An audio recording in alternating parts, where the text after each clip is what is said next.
The wind came mean that morning, the kind that stripped paint off wood and hope off bone. Mara stood at the kitchen window with her father's coffee cup still unwashed in the basin, watching dust devils spin themselves to death across the yard. 26 years old, and she'd already buried 2 men she loved. The cup was chipped along the rim where her father used to rest his thumb. She couldn't bring herself to clean it, couldn't bring herself to do much of anything lately except exist in the spaces between grief and the next thing that would probably try to kill her. The ranch looked smaller every day. What had once seemed like empire, 300 acres of scrubland and hope stretched between the Bitterroot Mountains and nothing, now felt like a grave plot she was tending until someone came to fill it in. Her husband Thomas had died first, back in February when the fever swept through. 32 years old and strong as creekstone, reduced to shivers and apologies in 4 days flat. She'd held his hand until it went cold, then dug his grave herself because the ground was frozen and there was no one else to do it. Her father had followed in April. Same fever, different speed. He lasted 9 days, long enough to tell her to sell the land and go back east where her mother's people were, long enough to make her promise, long enough to break that promise before he was even under the ground. "I'm not leaving," she'd said to his headstone the day after the burial. "I don't care what you wanted. This is mine." Stupid, stubborn, suicidal probably. But it was all she had left. She turned from the window and looked at the mess she'd been living in. Dishes stacked in the basin, laundry piled on the table. The rifle Thomas had taught her to shoot, poorly, leaning against the doorframe like some kind of guardian that didn't actually guard anything. She'd fired it maybe 6 times in her life, hit what she was aiming at twice, and one of those had been the broadside of the barn from 10 feet away. Not exactly the skill set you wanted when men with guns started eyeing your land. The Hutchins gang had been working their way south for 3 months now, leaving bodies and burned homesteads in their wake. Mara had heard the stories in town, how they'd killed a family of 5 over near Deer Lodge, how they'd strung up a deputy in Missoula and left him swinging from a telegraph pole, how they took what they wanted and anyone who objected ended up as a cautionary tale. Last week they'd hit the Morrison place, 15 miles north, killed Ed Morrison and both his sons, took everything that wasn't nailed down, and burned the rest. Ed's wife Helen had made it to town somehow, half dead from exposure and grief, babbling about men with cold eyes and laughter like broken glass. Mara had visited her at the boarding house where the church ladies were keeping her. Helen had grabbed her wrist with fingers like bird claws and said, "They're coming for you next." They said so.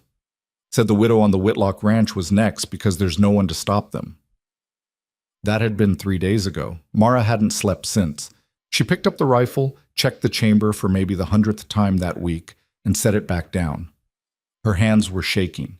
Not from fear exactly, or not just from fear, but from rage so deep it had nowhere to go except into her fingertips. Rage at Thomas for dying, at her father for dying, at herself for staying when any sane person would have already been halfway to St. Louis. A knock at the door damn near stopped her heart. She grabbed the rifle, this time not putting it down. "Who is it?" "U.S. Marshal Service, ma'am. We need to talk." She didn't lower the rifle when she opened the door.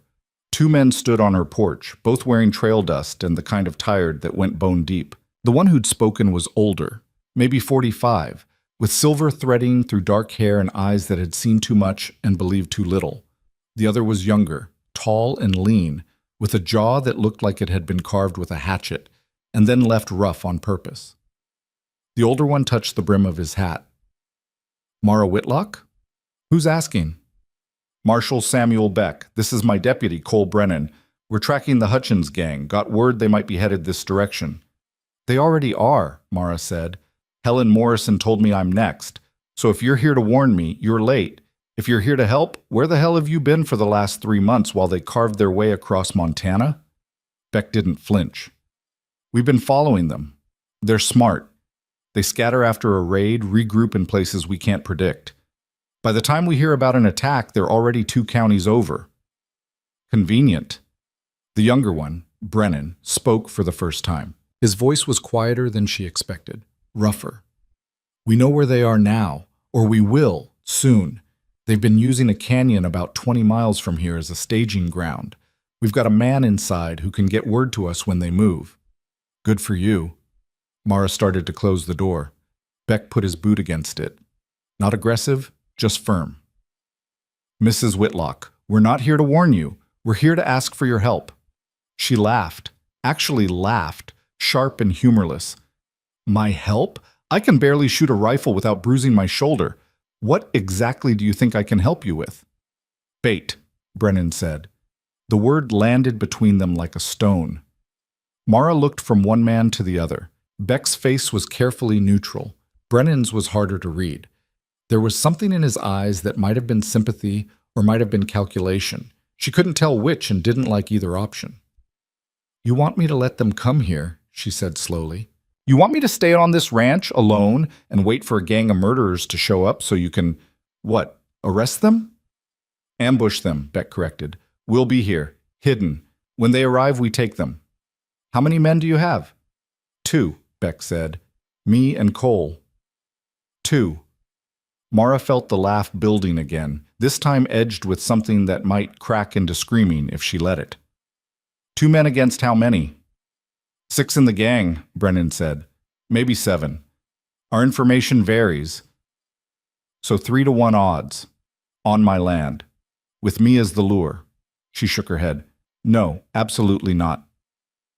They're coming anyway, Beck said quietly. Whether we're here or not. The question is whether you want to face them alone or with help. Some help. 2 men with rifles against 7 killers. We're not just men with rifles, Brennan said. And there was an edge to it now, something sharp beneath the rough velvet of his voice. We're the reason 3 other gangs aren't operating in this territory anymore. We're good at this. Good enough to die on my porch, probably. Maybe. He didn't look away. But we're asking anyway.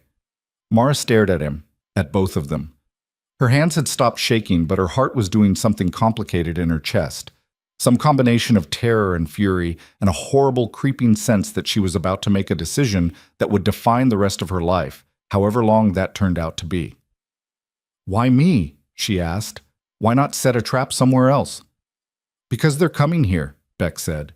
Because they told Helen Morrison they were. Because this ranch is isolated enough that no one will hear the gunfire, visible enough from the canyon that they'll think it's an easy target. Because you're alone, and they know it. And because, Brennan added, his eyes still on hers, we need someone who won't fall apart when it gets bad. We've seen your record, Mrs. Whitlock. You buried your husband and father in the same season and kept this place running. You rode into town 3 days after your father died to sell cattle because you needed the money. Most people would have collapsed. You didn't. Most people are smarter than me. Maybe. But we're not asking most people. The wind picked up outside, rattling the shutters. Mara could feel the weight of the rifle in her hands, the weight of the decision pressing down on her shoulders like bags of grain she couldn't lift. Every rational part of her brain was screaming to say no, to tell these 2 lunatics to get off her land and take their suicide mission with them. But there was another part, quieter and meaner, that was doing different math. If the gang came and she was alone, she'd die. That was almost certain. Maybe she'd get lucky and take one of them with her, but more likely she'd just die scared and alone with her land stolen out from under her corpse. If the gang came and these marshals were here, she'd probably still die.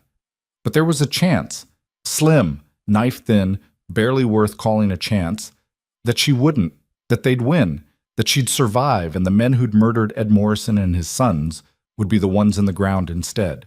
And if she ran, she'd be safe. Probably. But she'd also be exactly what everyone already thought she was. A girl playing at rancher, a widow who couldn't hack it, someone who took the first excuse to give up and go crawling back to civilization. She'd be proving her father right. What do you need me to do? She heard herself say. Beck let out a breath. Brennan's expression didn't change, but something shifted in his eyes. Relief, maybe. Or respect. Or just the cold satisfaction of a man who'd gotten what he came for. Act normal, Beck said. Go about your business like nothing's changed. Work the ranch, go into town if you need to, keep the same routines. We'll be watching the approaches, staying out of sight. When they come, and they will come, you get inside the house and stay down. We'll handle the rest. What if they burn me out? They won't. Not at first. They'll want to search the house, take what they can carry. That's when we move. And if it goes wrong? No one answered that, because of course there was no good answer. If it went wrong, they'd all be dead, and it wouldn't matter who said what beforehand. Mara set the rifle down carefully, surprised her hands were steady. How long do I have? Could be tonight, could be 3 days. Our man will try to get word when they move, but he can't always manage it. So I just wait. You wait, Brennan confirmed. And you trust us. She almost laughed again. Trust. As if that was something she had lying around to give away to strangers who wanted to use her land as a killing floor. But what choice did she have, really? All right, she said. But if I die because of this, I'm haunting both of you. Fair enough, Beck said. He almost smiled. We'll take our gear to the barn, set up out of sight. You won't see us, but we'll be close. They turned to leave. Brennan paused at the edge of the porch, looked back at her with those hard, unreadable eyes. For what it's worth, Mrs. Whitlock, I don't think you're going to die. Why not? Because you're still angry, and angry people fight harder than scared ones. Then he was gone, following Beck toward the barn, leaving Mara alone with a rifle she couldn't shoot straight and a decision she couldn't take back. She stood in the doorway for a long time, watching them disappear into the barn with their saddlebags and their guns and their grim, practiced competence. The wind kept blowing, the sun kept arcing across the sky like it didn't know her world had just tilted on its axis. Eventually she went inside, picked up her father's coffee cup, and washed it clean. If she was going to die, she wasn't going to die living in a mess. The first day was the worst. Not because anything happened, nothing did, but because Mara couldn't stop waiting for something to happen. Every sound was a gunshot, every shadow was an outlaw. She burned breakfast because she was staring out the window instead of watching the pan. She spilled water because her hands were shaking again. She started 3 different chores and finished none of them because she couldn't focus long enough to remember what she'd been doing. By noon, she was ready to scream. By evening, she'd settled into a different kind of tension, the sort that made her muscles ache and her jaw hurt from clenching. She forced herself to eat dinner even though it tasted like ash. She sat at the table with her father's empty chair across from her, and Thomas's empty chair at the head, and tried not to think about how many empty chairs there were going to be by the time this was over. The Marshalls didn't come to the house. She saw them once, briefly, when she went to the barn to feed the horses. Brennan was up in the loft, barely visible in the shadows, his rifle across his knees. He nodded at her. She nodded back. Neither of them spoke. It felt like being watched by a ghost. That night she lay in bed with the rifle on the floor beside her, and the lamp turned low and listened to the house creak and settle around her. Every sound was magnified. The wind in the eaves, the scratch of branches against the window, her own breathing, too loud in the darkness. She didn't sleep. The second day was better, or maybe she was just getting used to the fear, the way you got used to cold water if you stayed in it long enough. She managed to finish the laundry, hang it to dry, bring it back in before the wind could tear it off the line. She mucked out the stalls and repaired a section of fence that had been sagging since before Thomas died. Normal things. Routine things. The kind of work that filled the hours and kept your hands busy and didn't leave room for thinking about all the ways you could die. Beck came to the house around midday, knocked quietly. Mara let him in, watched him scan the room with the automatic efficiency of someone who'd been ambushed before and didn't plan on being ambushed again. "Everything all right?" he asked. "Define all right." "No signs of movement? No visitors?" "Just you." He nodded. "Cole and I will take shifts watching the approaches. One of us will always be alert. If anything happens, if you see anything at all, fire a shot into the air. We'll come running." "What if they're already in the house by the time I fire?" "Then fire anyway. And get down." Helpful. He left as quietly as he'd come. Mara went back to her chores, went back to waiting, went back to the slow erosion of her nerves under the weight of anticipation. That night she slept for 3 hours, dreamed of fire, and woke up swinging at shadows. The third day broke cold and gray, the sky the color of old iron. Mara was drawing water from the well when she heard the horse. One horse, coming fast, from the direction of the canyon. She dropped the bucket, grabbed the rifle she'd started keeping within arm's reach, and ran for the house. Halfway there, she saw Brennan emerge from the barn at a dead run, Beck not far behind him. Both had their rifles up. The rider came into view, young, dirty, riding a horse that looked half dead from exhaustion. He saw the marshals and nearly fell off the saddle trying to stop. "They're coming," he gasped. "Hutchins and 6 others, moving out now. You've got maybe 2 hours before they're here." Beck grabbed the horse's bridle. "You sure?" "Heard them planning it. Tonight. Said the widow wouldn't even know what hit her." The young man's eyes found Mara, widened. "Ma'am, you need to run, right now. She's staying," Brennan said flatly. "Get back to town. Fast. Don't stop. Don't talk to anyone until you're clear." The rider looked like he wanted to argue, took another look at Brennan's face, and decided against it. He wheeled his horse around and was gone, hoofbeats fading into the distance. Mara stood in the yard with the rifle clutched in white-knuckled hands and her heart trying to climb out through her throat. 2 hours. Maybe less. Beck was already moving, barking orders at Brennan, both of them falling into the practiced rhythm of men who'd done this before. Mara watched them for a moment, frozen, and then something inside her snapped into focus. 2 hours. She had 2 hours to prepare to die or to live or to do something in between. She went into the house, started moving furniture away from the windows. If they were going to shoot through the walls, she wanted hard cover, not just wood and hope. She loaded the rifle, checked it twice, set it by the door. She filled a bucket with water in case of fire. She put on her husband's old coat because it was thick and might stop a bullet. Probably wouldn't, but might. And because it smelled like him and she wanted that smell close if these were her last hours. Then she sat down at the kitchen table and waited. Outside, she could hear the marshals working.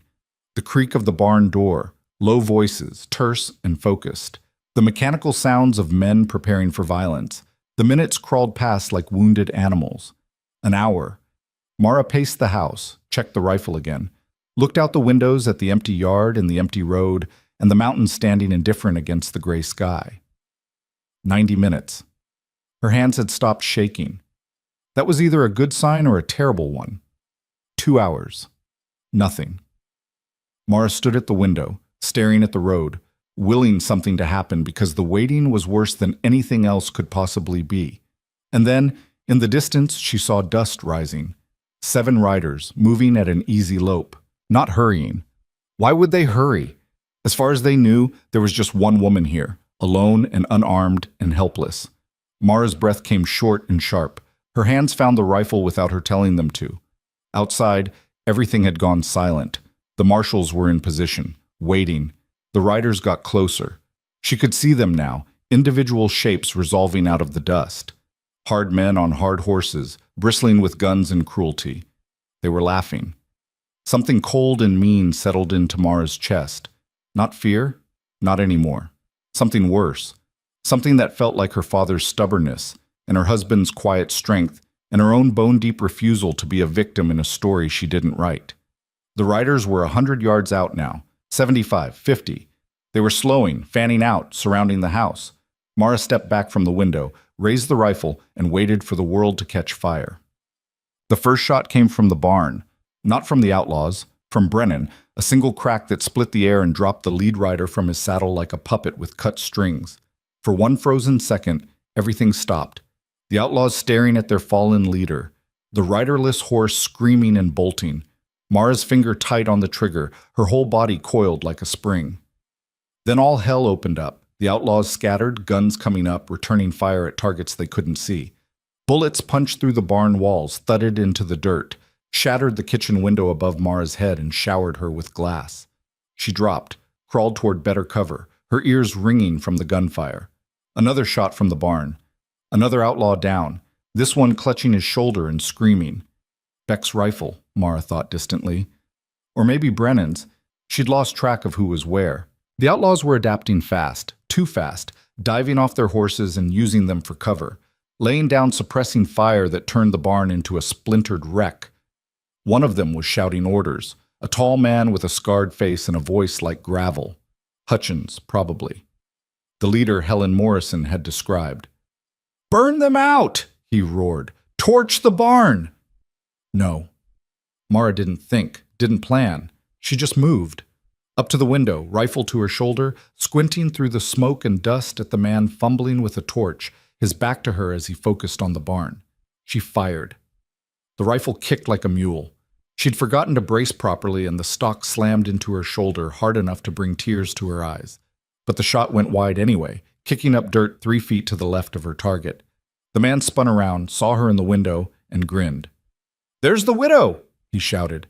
"Just like they said! All alone and—" Brennan's rifle spoke again. The man went down without finishing the sentence, but now they knew she was in the house. And now they were angry.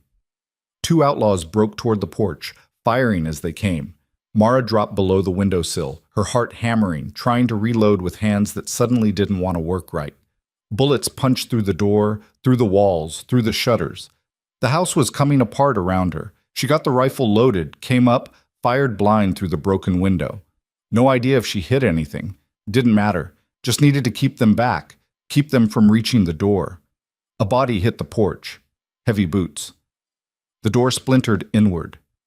Mara brought the rifle around, but she was too slow, and the outlaw was already inside, his pistol coming up, his eyes meeting hers across 6 feet of space that might as well have been a mile.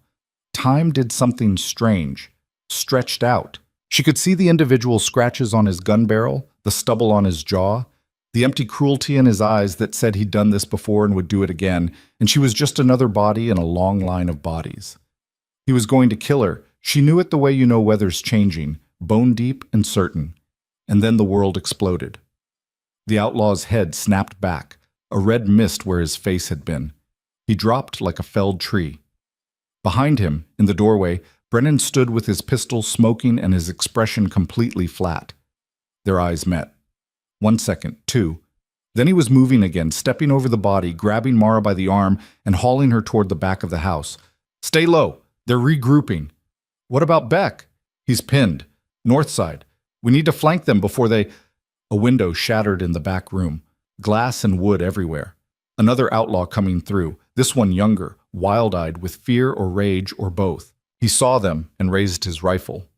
Mara didn't freeze this time. She brought her rifle up, proper stance the way Thomas had taught her, shoulder braced, breath held, and fired. The shot took him in the chest. He staggered, fell backward through the broken window, and didn't get up. Mara stared at the space where he'd been, at the blood on her floor, at her hands, still steady on the rifle. She'd killed a man. The thought was distant, clinical, like it was happening to someone else. "Good shot," Brennan said, and there was something in his voice she couldn't identify. Not quite approval, not quite surprise. Something in between.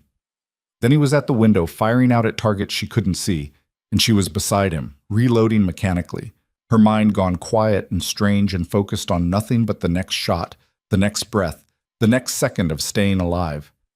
The gunfight raged for another 5 minutes that felt like 5 hours. Beck managed to get free from his position, came around the side of the house, and caught 2 outlaws in a crossfire with Brennan. They went down hard.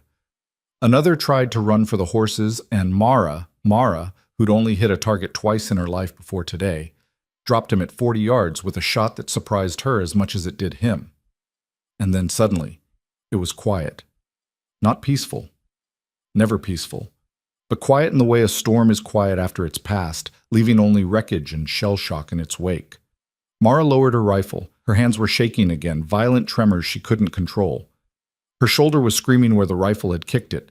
Her ears were ringing so loud she could barely hear Brennan when he spoke. "Is that all of them?" she asked. Her voice sounded wrong, thin and far away. Beck appeared in the doorway, limping, one hand pressed to his side. Blood leaked between his fingers. "5 down outside, 2 in here. That's 7. That's all of them." "You're shot," Mara said stupidly. "Grazed. I'll live."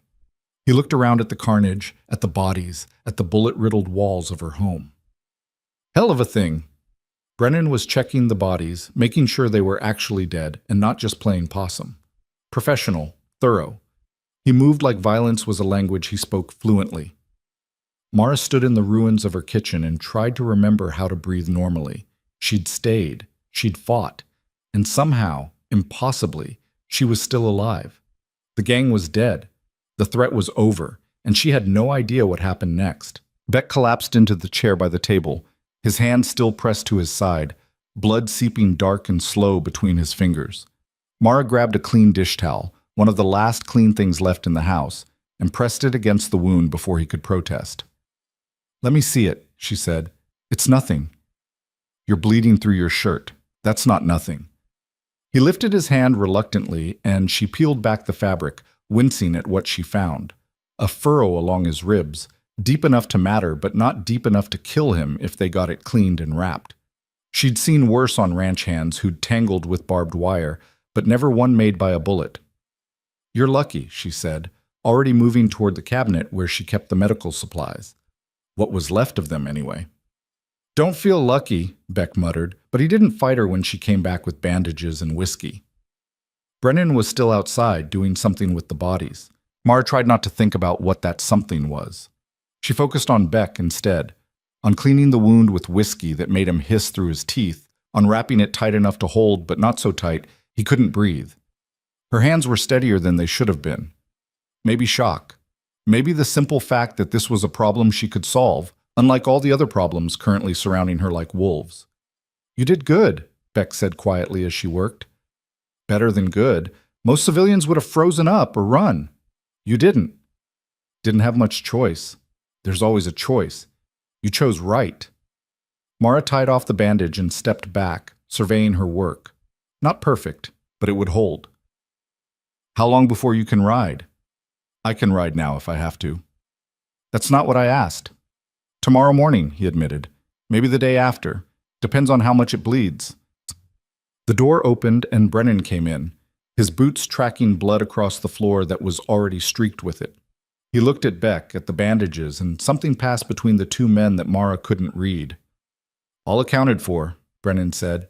7 bodies. Hutchins is dead. So's his lieutenant. The rest were hired guns, no names I recognize." "Any survivors?" "No." The word hung there, flat and final. Mara thought about the young one she'd shot, the one who'd come through the back window.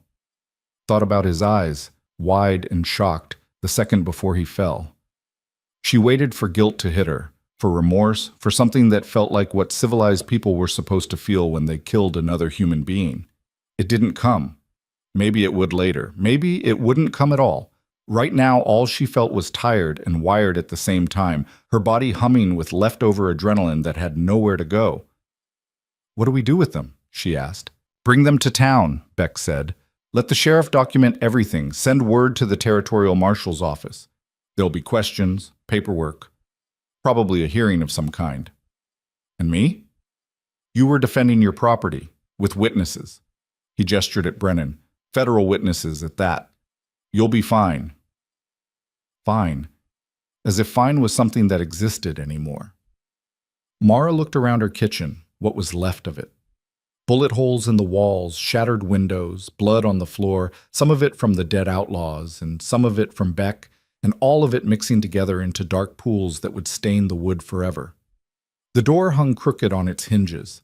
The table had a gouge in it where a bullet had carved through. Her father's chair had a hole in the back. Everything was broken. "I need air," she said, and walked out before either marshal could respond. The yard wasn't much better. Dead horses, dead men. Brennan had dragged most of the bodies away from the immediate area around the house, lined them up like cordwood by the barn. Respectful enough, she supposed, for men who'd come here to kill her. The sky was starting to darken, the sun sinking toward the mountains in a wash of orange and red that looked like the world was bleeding out. Mara stood in the middle of her wrecked yard and tried to remember what peace felt like. Couldn't do it. That version of herself felt like someone she'd known a long time ago, in a different life.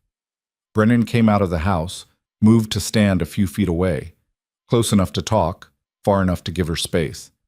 He didn't say anything at first, just stood there with her while the light failed and the temperature dropped and the reality of what had happened settled over them like snow. "First time?" he asked finally. She didn't need to ask what he meant. "Yes." "It gets easier."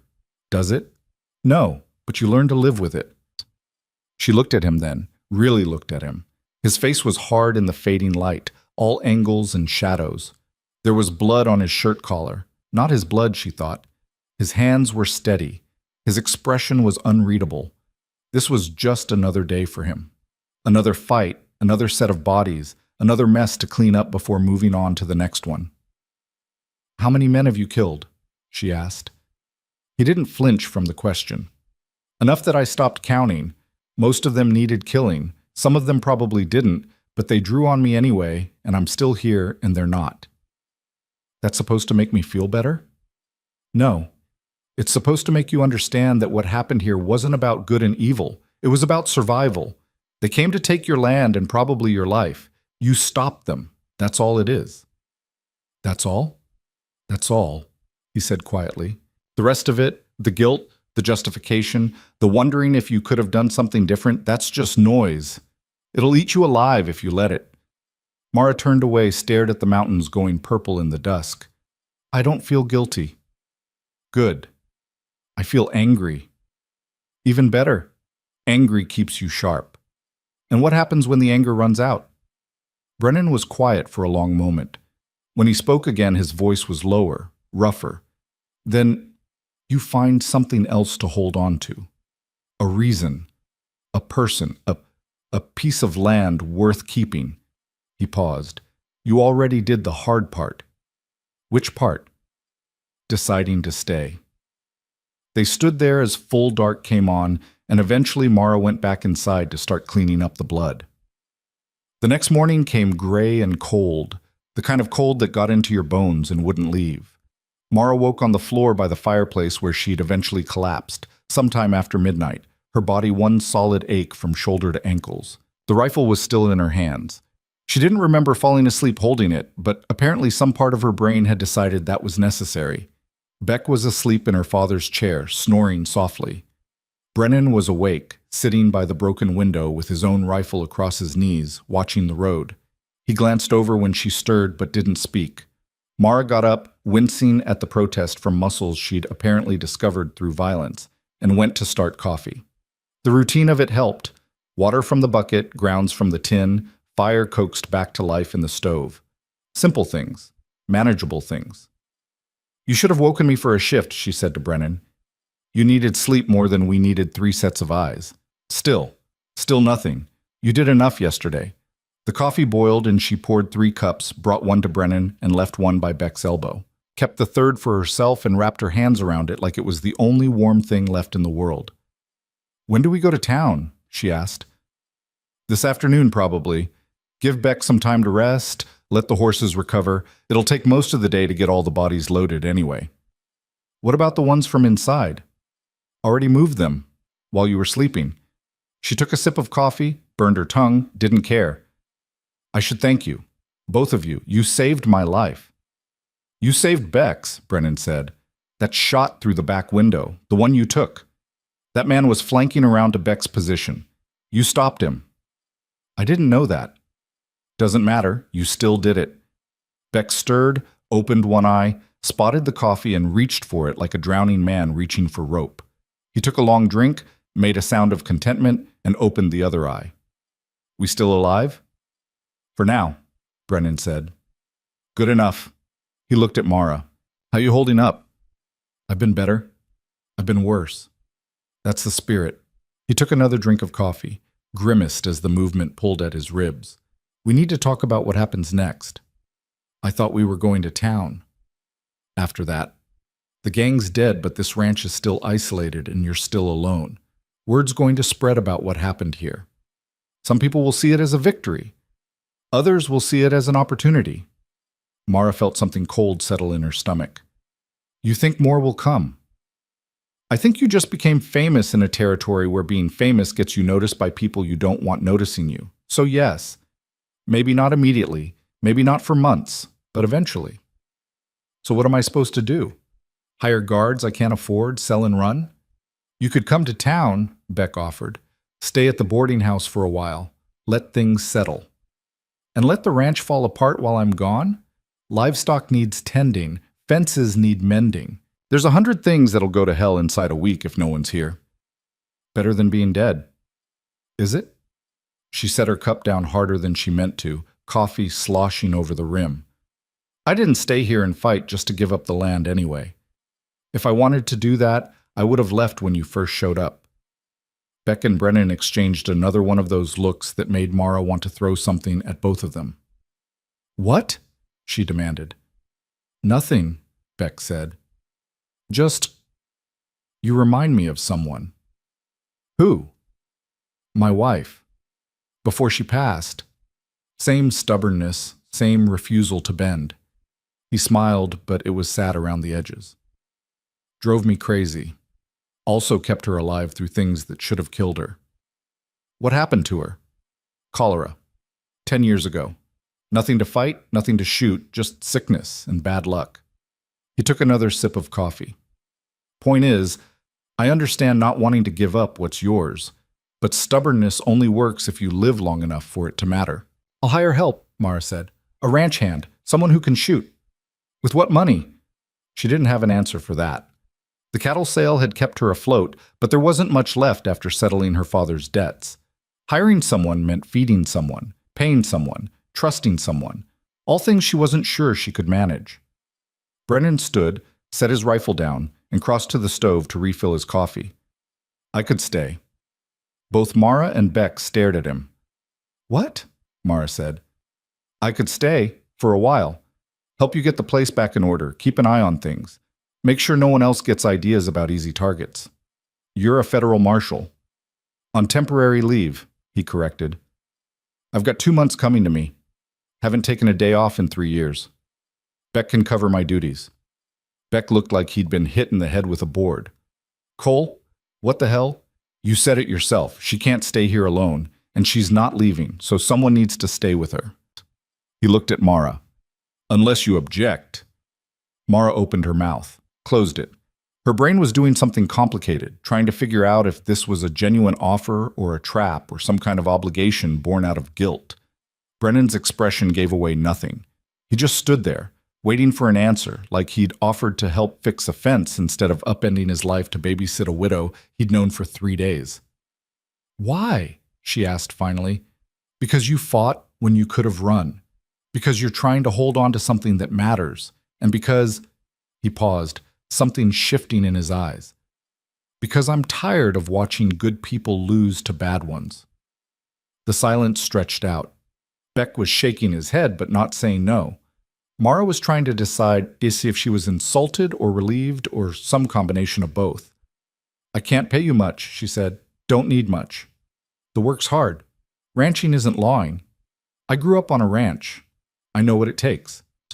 And when your 2 months are up, then I leave and you hire someone else. Or don't. That's your call.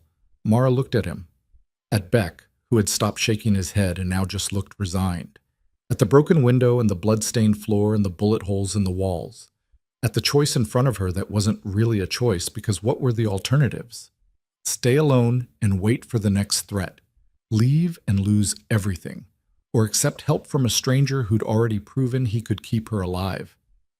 All right, she said, but you're fixing that door first thing. Something that might have been a smile flickered across Brennan's face and was gone. Yes, ma'am. Beck let out a long breath. You're both crazy. Probably, Mara agreed. They loaded the bodies onto a wagon that afternoon, grim work made worse by the fact that death didn't wait politely for convenient timing. The outlaws had been dead for almost 24 hours in cold weather, which helped some, but not enough. Mara helped where she could and tried not to look at their faces. Tried not to think about the fact that she'd put bullets in 2 of them. It took hours. By the time they finished, the sun was already sinking and Beck was gray around the edges, his wound obviously bothering him more than he wanted to admit. We'll leave at first light, he said. Get to town by midday, get this documented, get it done. What about me? Mara asked. You should come. Give your statement while it's fresh. And leave the ranch unguarded? Beck looked at Brennan, who was checking the wagon rigging. He'll be here. I don't like leaving him alone. I can handle alone, Brennan said without looking up. Go to town, clear your name. Come back when it's done. Mara wanted to argue, but couldn't think of a good reason. He was right.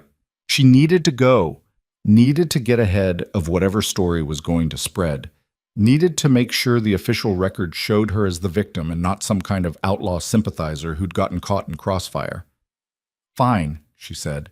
But if anything happens, nothing's going to happen. The gang's dead. Everyone who'd be interested in this place is currently piled on that wagon. He was probably right, probably. They ate a cold dinner because no one had the energy to cook, and then Beck retreated to the chair again to rest.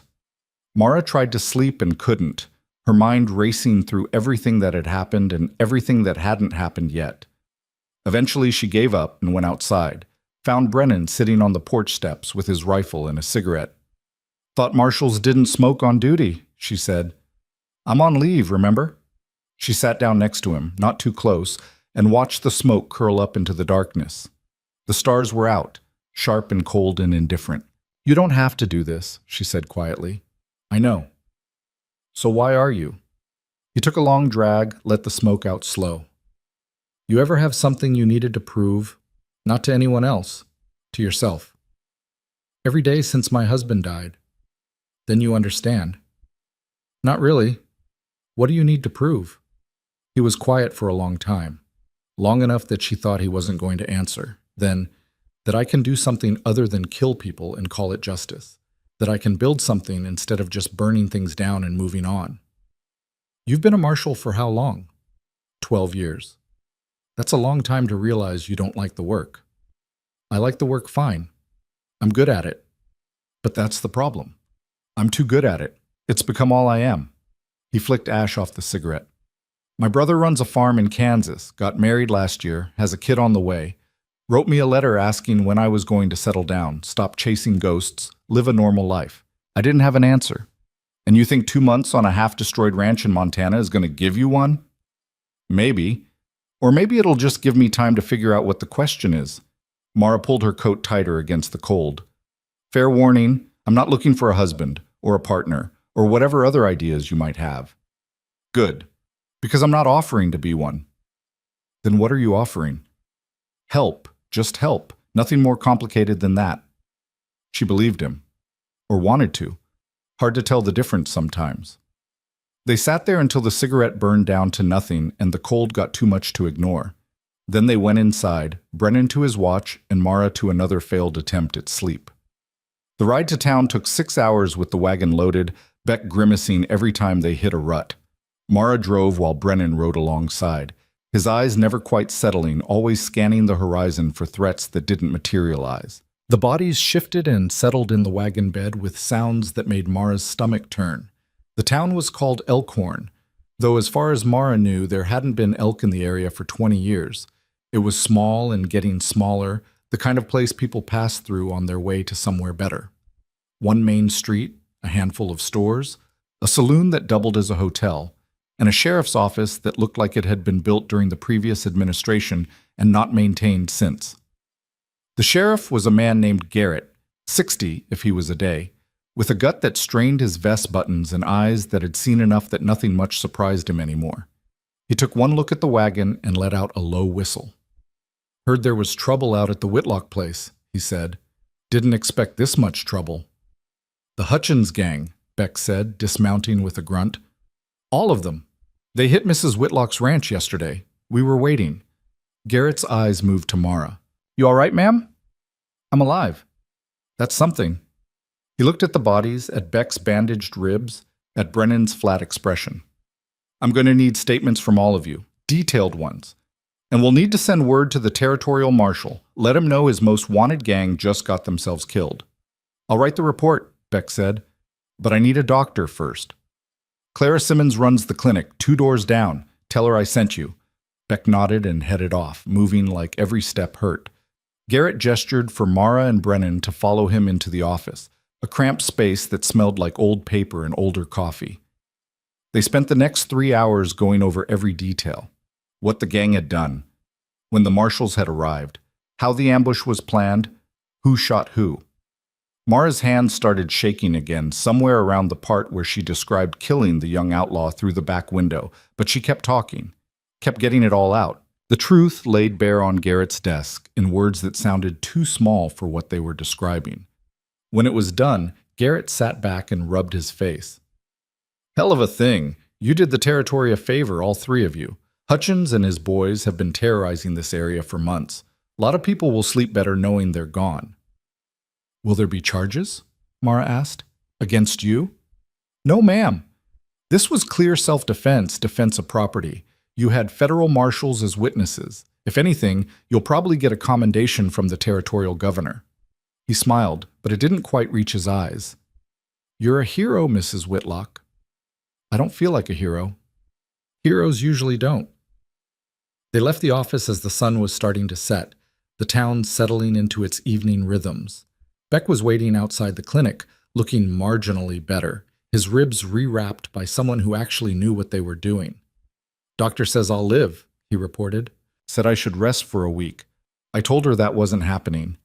"You should listen to her," Mara said. "I'll rest when I'm dead. Right now I need to send telegrams, file reports, make sure this gets documented properly before some bureaucrat decides it didn't happen the way we said it did." "Always more paperwork," Brennan said. "Always." Beck clapped him on the shoulder, winced. "You take care of the widow. I'll handle the rest." "She's not the widow," Brennan said quietly. "She's Mara." Beck's eyebrows went up, but he didn't comment. Just nodded and headed toward the telegraph office. Mara and Brennan walked back to where they'd left the horses. The street was quieter now, most people inside having dinner or drinks or whatever normal people did in the evening when they weren't dealing with dead outlaws and federal investigations. "You hungry?" Brennan asked. Mara realized she was, starving actually. They'd left before breakfast and it was now well past dinner. "Yes." "Saloon serves food, nothing fancy, but it's hot." They ate beef stew and bread that was only slightly stale, sitting at a corner table where Brennan could watch the door and Mara could sit with her back to the wall. The food helped, warm and filling and uncomplicated. Around them, the saloon hummed with conversation and laughter, the normal sounds of people living normal lives. Mara felt like an alien observing a different species. "You get used to it," Brennan said, reading her expression. "The feeling like you don't fit anymore. Takes time, but it passes." "How much time?" "Depends on the person. For me, after my first gunfight, about 3 months. For some people, never." "Comforting." "Wasn't trying to be comforting, just honest." They finished eating and Brennan paid, waving off her attempt to contribute. Outside, the temperature had dropped and the stars were coming out. The same indifferent stars that had watched everything happen and would keep watching long after they were all dust. "We should head back," Mara said. "It's a long ride in the dark." "We could stay. There's rooms above the saloon. Leave at first light. Be back by afternoon." She thought about it. About the prospect of sleeping in a real bed instead of on the floor of her shot-up house. About the appeal of one more night before going back to face the reality of everything that needed fixing. "All right," she said, "but separate rooms." Wasn't suggesting otherwise. The rooms were small and spare but clean, and the bed was better than the floor by a significant margin. Mara lay in the darkness and listened to the sounds of the saloon below, voices and music bleeding up through the floorboards. She thought about Thomas, wondered what he would have made of all this. Her father would have been furious that she'd stayed, would have called her foolish and reckless and every other word for stupid he could think of. But they were both gone, and she was still here. And tomorrow she'd go back to the ranch with a federal marshal who'd decided to play ranch hand for reasons she didn't fully understand, and she'd start putting the pieces back together, and she'd keep going because that's what you did when the alternative was giving up. She fell asleep thinking about broken windows and wondering if Brennan actually knew how to fix a door. They rode back in the morning with the sun barely clearing the mountains, frost still clinging to the grass in stubborn patches. Beck had stayed behind to finish his reports and recuperate, which left just Mara and Brennan making the journey. The silence between them wasn't uncomfortable exactly, but it wasn't easy either. It was the silence of two people who'd survived something violent together and didn't quite know what to do with each other now that the violence had passed. The ranch looked worse in daylight. Mara had known it would, but knowing didn't make it easier. Bullet holes everywhere, splintered wood, dark stains in the dirt where bodies had bled out. The door hung at an angle that made the whole house look drunk. Brennan dismounted and stood there taking it all in, his expression unreadable. Then he rolled up his sleeves and said, "Tools in the barn?" "Some. Not much. My husband wasn't big on repairs." "What was he big on?" "Cattle. And dying young, apparently." Brennan looked at her, something flickering in his eyes that might have been sympathy or might have been understanding. "I'll work with what's there. You got nails?" "A few pounds, maybe." That'll do for a start. He spent the rest of the morning on the door, pulling it off the broken hinges, planing down the edges where bullets had chewed through the wood, fitting new hardware that he scavenged from an old gate. Mara watched him work for a while, surprised by how competent he was. His hands moved with the kind of efficiency that came from doing something 1,000 times before. She left him to it and went to deal with the windows. Most of the glass was beyond saving, shattered into pieces too small to be useful. She boarded up what she could with scrap lumber from the barn, knowing it was temporary but better than nothing. The house would be dark now, cave-like, but at least the wind wouldn't cut through it like a knife. By noon, they were both filthy and tired and hadn't spoken more than a dozen words to each other. Mara made coffee and sandwiches from the last of the bread, and they ate sitting on the porch steps like they had the night before the world had caught fire. "Door's not pretty, but it'll hold," Brennan said around a mouthful of bread. That's more than it was doing before. "Windows will need actual glass. I can ride to town tomorrow, pick some up if you've got the money for it. I've got enough for windows. Barely." He nodded, chewing thoughtfully. "What else needs doing?" "What doesn't?" Mara gestured vaguely at the ranch. "Fences are half down in the north pasture. Haven't been checked in weeks. Cattle need moving to fresh grazing. The barn roof leaks in 3 places. The henhouse door doesn't close right, and we're losing chickens to something, fox probably. The well pump sticks. All right, he held up a hand. "I get it. We'll make a list." "A list won't fix anything." "No, but it'll tell us what order to fix things in. Can't do everything at once."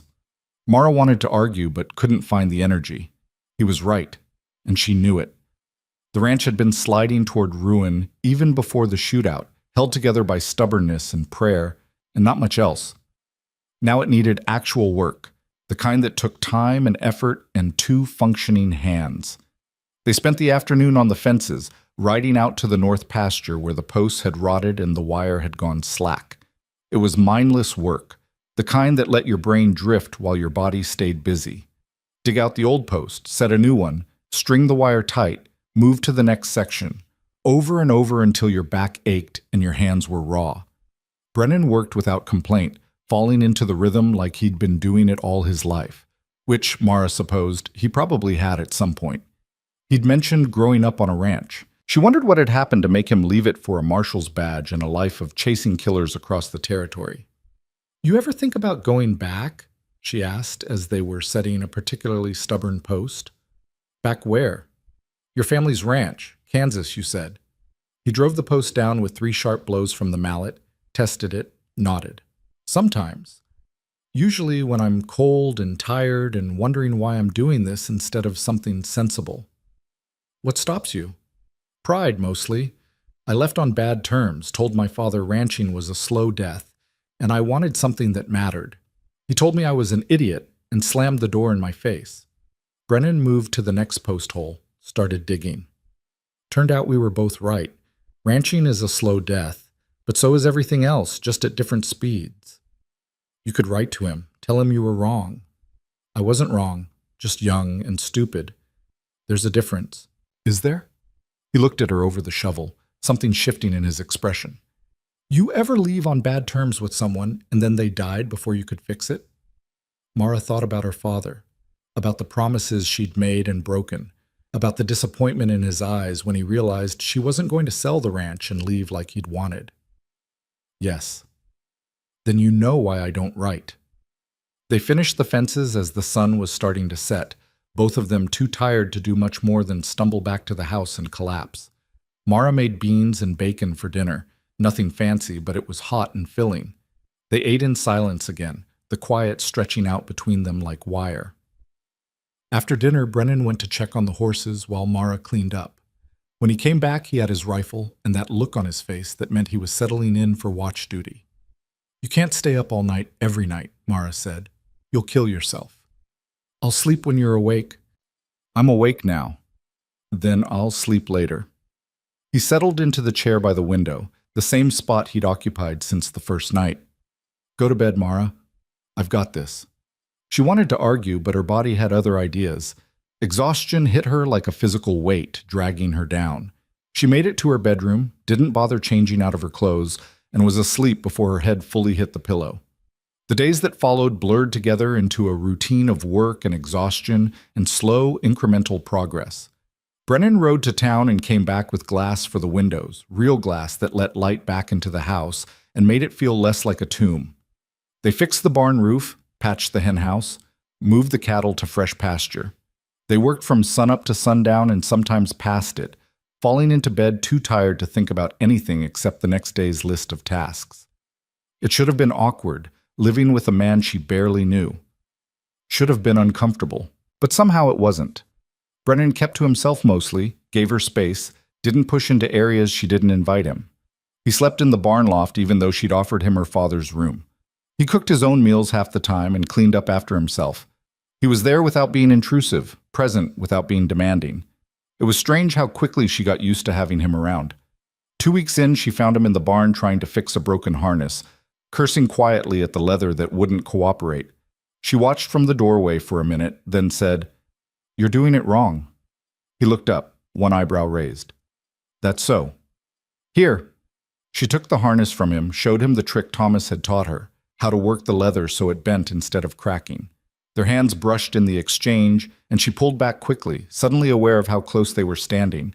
Brennan noticed, stepped back. "Thanks." "You're welcome." An awkward pause. Then Mara turned to leave and he said, "You never talk about him." She stopped. "Who?" "Your husband." "What's there to talk about?" "He's dead." "That's not what I asked." Mara turned back around, feeling something sharp and defensive rising in her chest. "What do you want to know?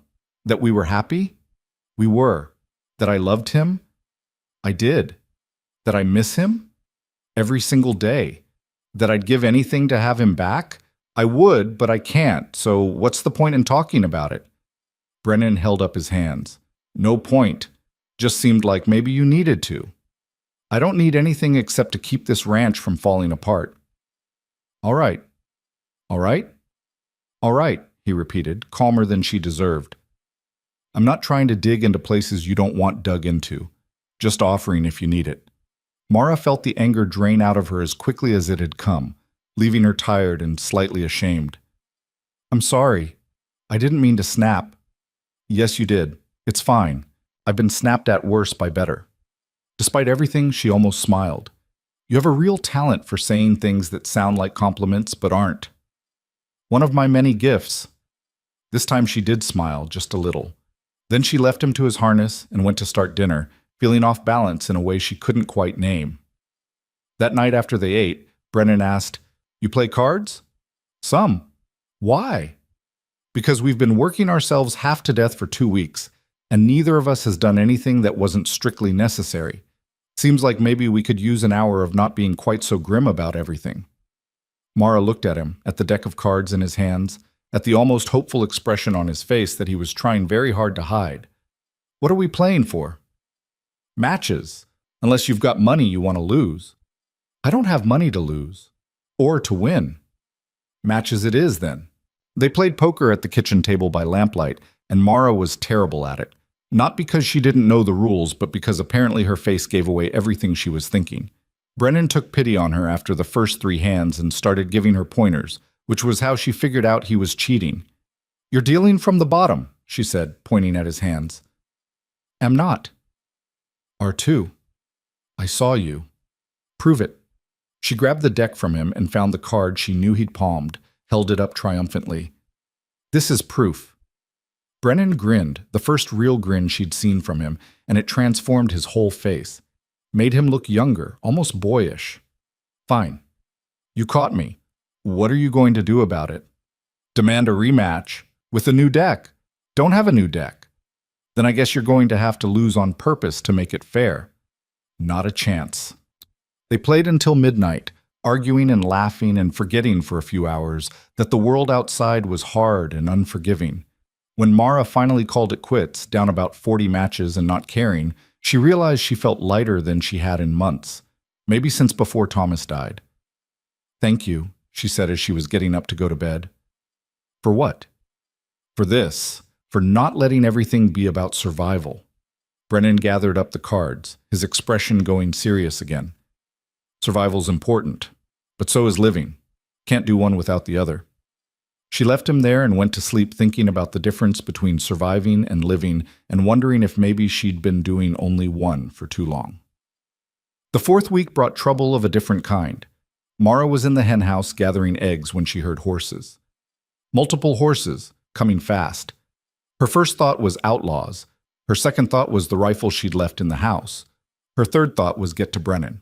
To quote, she dropped the eggs and ran. Brennan was already coming out of the barn, rifle in hand, his whole body tense and ready. They met in the yard just as 3 riders came around the bend, and Mara's heart was pounding so hard she could barely hear over it. Then she recognized the lead rider, and the fear shifted into something more complicated. Marcus Whitaker, her father's brother, her uncle, though they hadn't spoken in 5 years.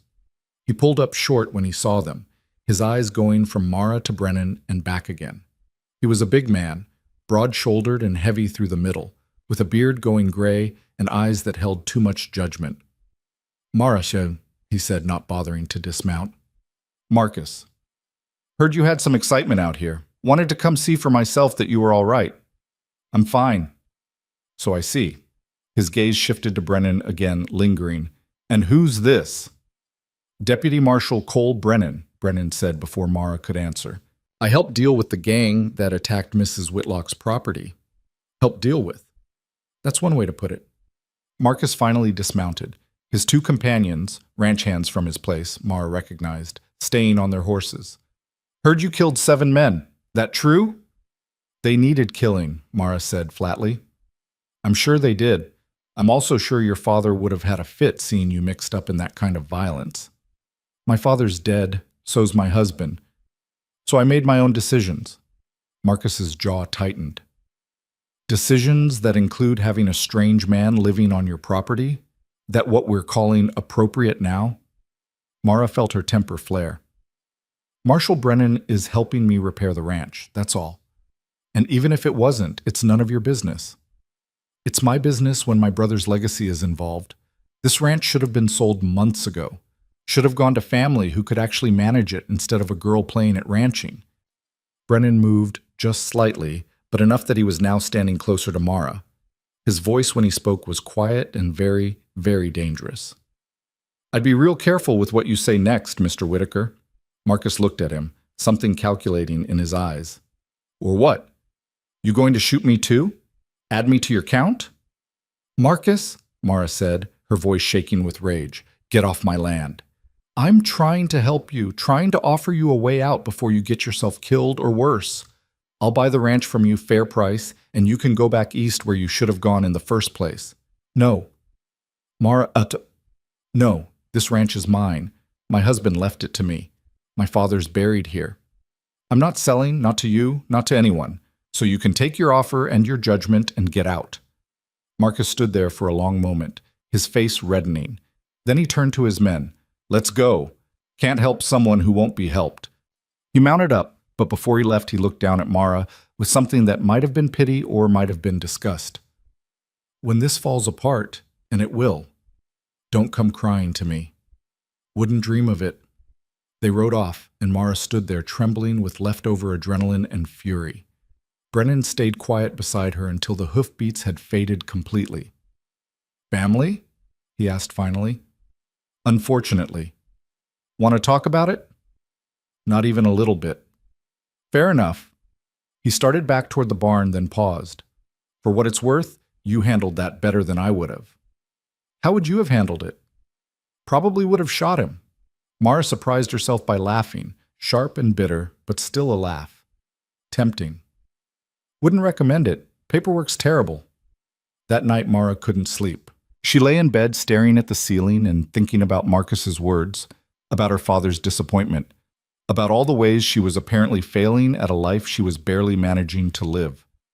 When she finally gave up on sleep and went to the kitchen for water, she found Brennan sitting at the table in the dark. "Can't sleep either?" she asked. "Sleeping's overrated."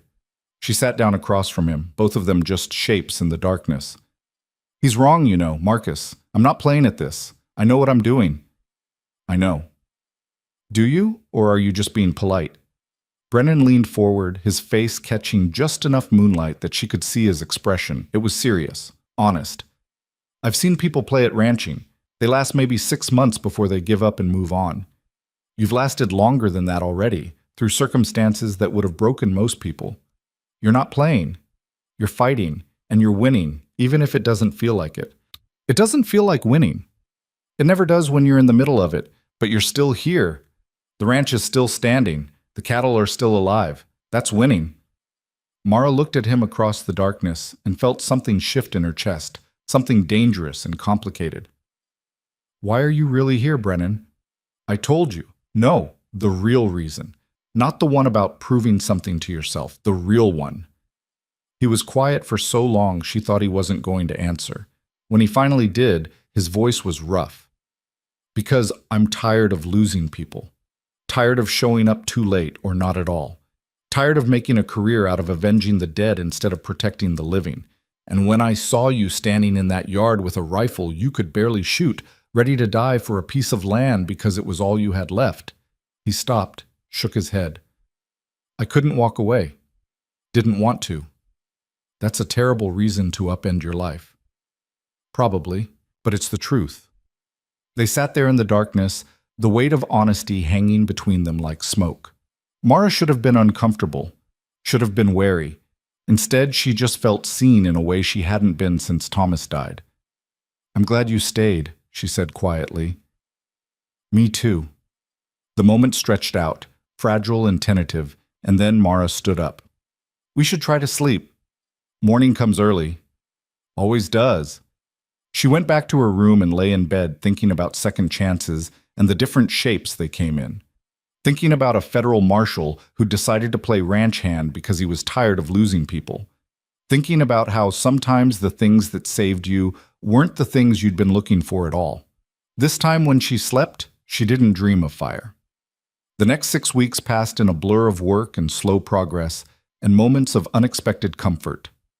The ranch started to look less like a disaster and more like something salvageable. The fences held, the cattle thrived, the bullet holes got patched and painted over until you had to know where to look to see them. Brennan and Mara fell into an easy partnership, the kind that didn't require much talking. They worked side by side, ate meals together, played cards in the evenings when they weren't too exhausted. They didn't talk about what came after, when his 2 months were up and he had to leave. That felt too big, too complicated. Easier to just focus on the day in front of them and let the future take care of itself. But the future had its own ideas. Mara was in town picking up supplies when she ran into Helen Morrison. The older woman had recovered enough to move into a small house on the edge of town, helped by neighbors and the Territorial Relief Fund. She looked better than the last time Mara had seen her, less haunted, though the shadows were still there in her eyes. Mrs. Whitlock, Helen said, catching her outside the general store. I've been meaning to come see you, to thank you. For what? For stopping them. For making sure they couldn't hurt anyone else. I know it doesn't bring my Ed back or my boys, but knowing they're gone, it helps. A little. Mara didn't know what to say to that. Didn't know how to explain that she hadn't been thinking about justice or helping anyone when she'd fought. She'd just been trying to survive. I'm glad it helps, she managed finally. How are you holding up? I heard you've got one of the marshals staying on to help with the ranch. For a while, yes. Helen's eyes got a knowing look. He seems like a good man. He is. And handsome, too. Mara felt her face heat. We're not... Oh, honey, I'm not judging. After what you've been through, you deserve whatever happiness you can find. Don't let people like Marcus Whitaker tell you different. You heard about that? Everyone's heard about that. Man made a fool of himself. You just keep doing what you're doing. Keep fighting for what's yours. They parted ways and Mara finished her shopping in a daze, Helen's words echoing in her head. Whatever happiness you can find. As if happiness was something she was allowed to look for instead of just something that happened to other people. She rode back to the ranch thinking about Brennan, about the way he'd looked at her across the table in the darkness, about all the things neither of them had said, about time running out and choices she wasn't sure she was ready to make. When she got home, Brennan was on the porch waiting. One look at his face, and she knew something had happened. What? She asked, dismounting quickly. Telegram from Beck. He held up the paper. My leave's almost up. I need to report back to the territorial office in 2 weeks. 2 weeks. 14 days. Not nearly enough time. All right, Mara said, trying to keep her voice steady. Then we'd better make them count. They didn't talk about it. Not that night, not the next day. They just worked harder, faster, like cramming 3 months of repairs into 2 weeks would somehow make the leaving easier. It wouldn't. Mara knew it wouldn't, but she threw herself into the work anyway because what else was there to do? The north fence line needed replacing entirely, not just patching. They spent 3 days on it, digging post holes until Mara's hands blistered and then bled through the blisters. Brennan tried to take the shovel from her twice, and she'd snapped at him both times, sharp enough that he'd backed off with his hands raised. Just trying to help, he'd said. I don't need help. I need to get this done. He'd looked at her for a long moment, something sad in his eyes, but he'd picked up his own shovel and kept working. On the 4th day, a storm rolled in from the west, the kind that turned the sky black and the air electric. They barely made it back to the house before the rain hit, great sheets of it that hammered the roof and turned the yard to mud within minutes. Thunder rolled across the mountains like artillery fire. Mara stood at the window watching it come down, her wet clothes clinging to her skin, her hair plastered to her face. She was shaking, but not from cold. From something else. Something that had been building for days and had nowhere to go. Brennan came to stand beside her, equally soaked. You all right? No? Want to talk about it? What's there to talk about? You're leaving. The ranch still needs work. I still can't afford to hire anyone. Everything goes back to how it was before, except now I'll know what I'm missing. Don't. She turned to face him, all the fear and frustration and grief she'd been holding back suddenly spilling over. Don't tell me it's going to be fine. Don't tell me I'll manage. I know I'll manage. I've been managing my whole life. Managing isn't the problem. Then what is? You are. The words came out louder than she'd intended, echoing in the small kitchen. You came here and you helped, and you made me think that maybe I didn't have to do everything alone, that maybe there was something other than just grinding through each day trying not to drown. And now you're leaving and I have to go back to doing it alone, and I hate it. I hate that you made me want something different, and I hate that I let myself want it, and I hate that in 2 weeks you're going to ride out of here and I'm going to have to pretend it doesn't matter. The silence after her outburst was deafening. Rain hammered the roof. Thunder growled. Mara stood there breathing hard, her hands clenched into fists, waiting for him to say something, anything. Brennan took a step closer, then another. He was standing so close now she could see water dripping from his hair, could see the tension in his jaw, the way his eyes had gone dark and intense. You think I want to leave? His voice was low, rough.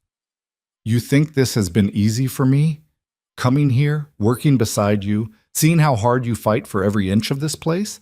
Watching you refuse to break no matter what gets thrown at you? I stopped being here out of obligation about 3 days in. After that, I was here because I wanted to be. Because being here with you felt more like home than anywhere I've been in 12 years. Then why are you leaving? Because it's my job. Because I made a commitment. Because... He stopped, ran a hand through his wet hair. Because I don't know how to be anything other than a marshal. It's all I've been for so long, I don't know if there's anything else left. That's the stupidest thing I've ever heard. Probably, but it's true. Mara stared at him, at this man who'd helped save her life and then stayed to help save her ranch, who played cards with her in the evenings and fixed fences during the day and somehow made the unbearable weight of everything feel just a little bit lighter. This man who was about to walk away because he didn't think he knew how to be anything except what he'd always been. You're a coward, she said. His eyes flashed. Excuse me? You heard me. You're a coward. You talk about being tired of losing people, about wanting to build something instead of just tearing things down, and then the second it gets real, you run back to the thing you know. That's not commitment, that's fear. You don't know what you're talking about. Don't I? You think I'm not scared? I'm terrified every single day. Terrified the ranch will fail, terrified I'll lose what little I have left. Terrified I'll die alone on this piece of land with nothing to show for it, but a headstone next to my husband's. But I stay anyway. I fight anyway. Because the alternative is giving up, and I'm not doing that. So don't you dare stand there and tell me you have to leave because of commitment when what you really mean is you're too scared to stay. It's not that simple. It never is. But you still have to choose. Brennan looked at her like she'd hit him. Maybe she had, with words instead of fists. His jaw worked, and she could see him struggling with something, fighting some internal battle she wasn't privy to. Then he closed the distance between them in one stride and kissed her. It wasn't gentle, wasn't soft or sweet, or any of the things kisses were supposed to be in stories. It was desperate and raw, and tasted like rain and frustration, and all the things neither of them had been brave enough to say. Mara froze for half a second and then kissed him back just as hard, her hands fisting in his wet shirt, pulling him closer. They broke apart gasping, and Brennan rested his forehead against hers, his breathing ragged. I don't know how to do this. Neither do I. I'm leaving in 2 weeks. I know. I don't know if I can come back. I know that too. He pulled back enough to look at her, his hands still on her waist, his eyes searching hers. Then what are we doing? I have no idea. But I'm tired of pretending I don't want you here, tired of pretending it doesn't matter. So for the next 2 weeks, can we just not pretend? And after that? I don't know. We'll figure it out, or we won't. But at least we'll have 2 weeks of not lying to ourselves. Brennan studied her face like he was memorizing it. Then he kissed her again, softer this time, and Mara felt something in her chest crack open, something she'd kept locked down tight since Thomas died. Hope. Dangerous, fragile, terrifying hope. They spent that night talking instead of sleeping, sitting at the kitchen table while the storm raged outside and the lamp burned low. They talked about everything and nothing. About Brennan's childhood on his father's ranch, the brother he hadn't spoken to in years, the reasons he'd left. About Mara's marriage to Thomas, the quiet happiness they'd had, the way his death had hollowed her out and left her scrambling to fill the space. I loved him, Mara said, staring into her coffee cup. But I'm not sure he ever really saw me. Not all of me. Just the parts he wanted to see. What parts didn't he see? The angry parts, the stubborn parts, the parts that wanted more than just a quiet life on a ranch in the middle of nowhere. He was happy with simple, and I tried to be happy with it too, but she trailed off, shrugged. I don't know, maybe I'm just never satisfied. Or maybe you're not meant for simple. Is that supposed to be a compliment? It's supposed to be true. Brennan told her about the first man he'd killed, a bank robber in Nebraska who'd drawn on him during an arrest. He'd been 23, and so sure he was doing the right thing, and then the man was dead, and all Brennan could think about was how young he'd looked. Couldn't have been more than 19. I threw up after, he admitted, soon as it was over and the adrenaline wore off. Beck found me in an alley behind the sheriff's office, losing my breakfast. He sat with me until I could stand up again. Didn't say much, just sat there. Does it get easier? No, you just get better at carrying it. The conversation drifted to lighter things eventually, books they'd read, places they'd been, small moments that had mattered for reasons they couldn't quite explain. Mara found herself laughing at his story about a horse that had bucked him into a water trough in front of half the town, and he grinned at her description of the time she'd accidentally set her mother-in-law's kitchen curtains on fire, trying to impress her with her cooking. Thomas's mother hated me after that, Mara said, called me careless, said her son deserved better than a girl who couldn't even boil water without causing disaster. Sounds like a charming woman. She was a nightmare. Died about a year after Thomas and I got married. I felt guilty for being relieved. Guilt's overrated. Says the man carrying around 12 years' worth of it. Brennan raised his coffee cup in acknowledgement. Fair point. They talked until the storm passed and the sky started to lighten, until they were both so exhausted they could barely keep their eyes open. Mara stood to go to bed and Brennan caught her hand. Thank you, he said. For what? For calling me a coward. Needed to hear it. You're welcome, I think. He smiled, tired but genuine, and let her go. The next 10 days were strange and wonderful and edged with the constant awareness that they were running out of time. They worked the ranch during the day and talked at night, and sometimes they kissed in the barn or the pasture or the kitchen when the moment felt right. It wasn't a romance from a dime novel. It was messy and complicated, and neither of them knew what they were doing. But it was real. Mara caught herself watching him sometimes, the way he moved through the work with easy competence, the way he'd absently touch her lower back when he passed by, the way he looked at her when he thought she wasn't paying attention, like she was something worth looking at, worth staying for. She tried not to think about what happened when the 2 weeks ran out. They finished the north fence and moved on to the barn, fixing loose boards and reinforcing the structure. Brennan worked on the loft while Mara organized the tack room, and at one point he called down, "You ever think about selling some of this land? Keep the core acres, sell off the rest?" "Thought about it. My uncle made the same suggestion, minus the part where I get to keep any of it. Could give you enough money to hire real help, make the ranch sustainable long term. Could also feel like giving up." He climbed down from the loft, wiped sawdust from his hands. "It's not giving up if it's strategic. Sometimes you have to let go of part of something to save the whole." "Is that what you're doing? Letting go of this to save your career?" The question hung between them. Brennan's expression went carefully neutral. "That's different." "Is it?"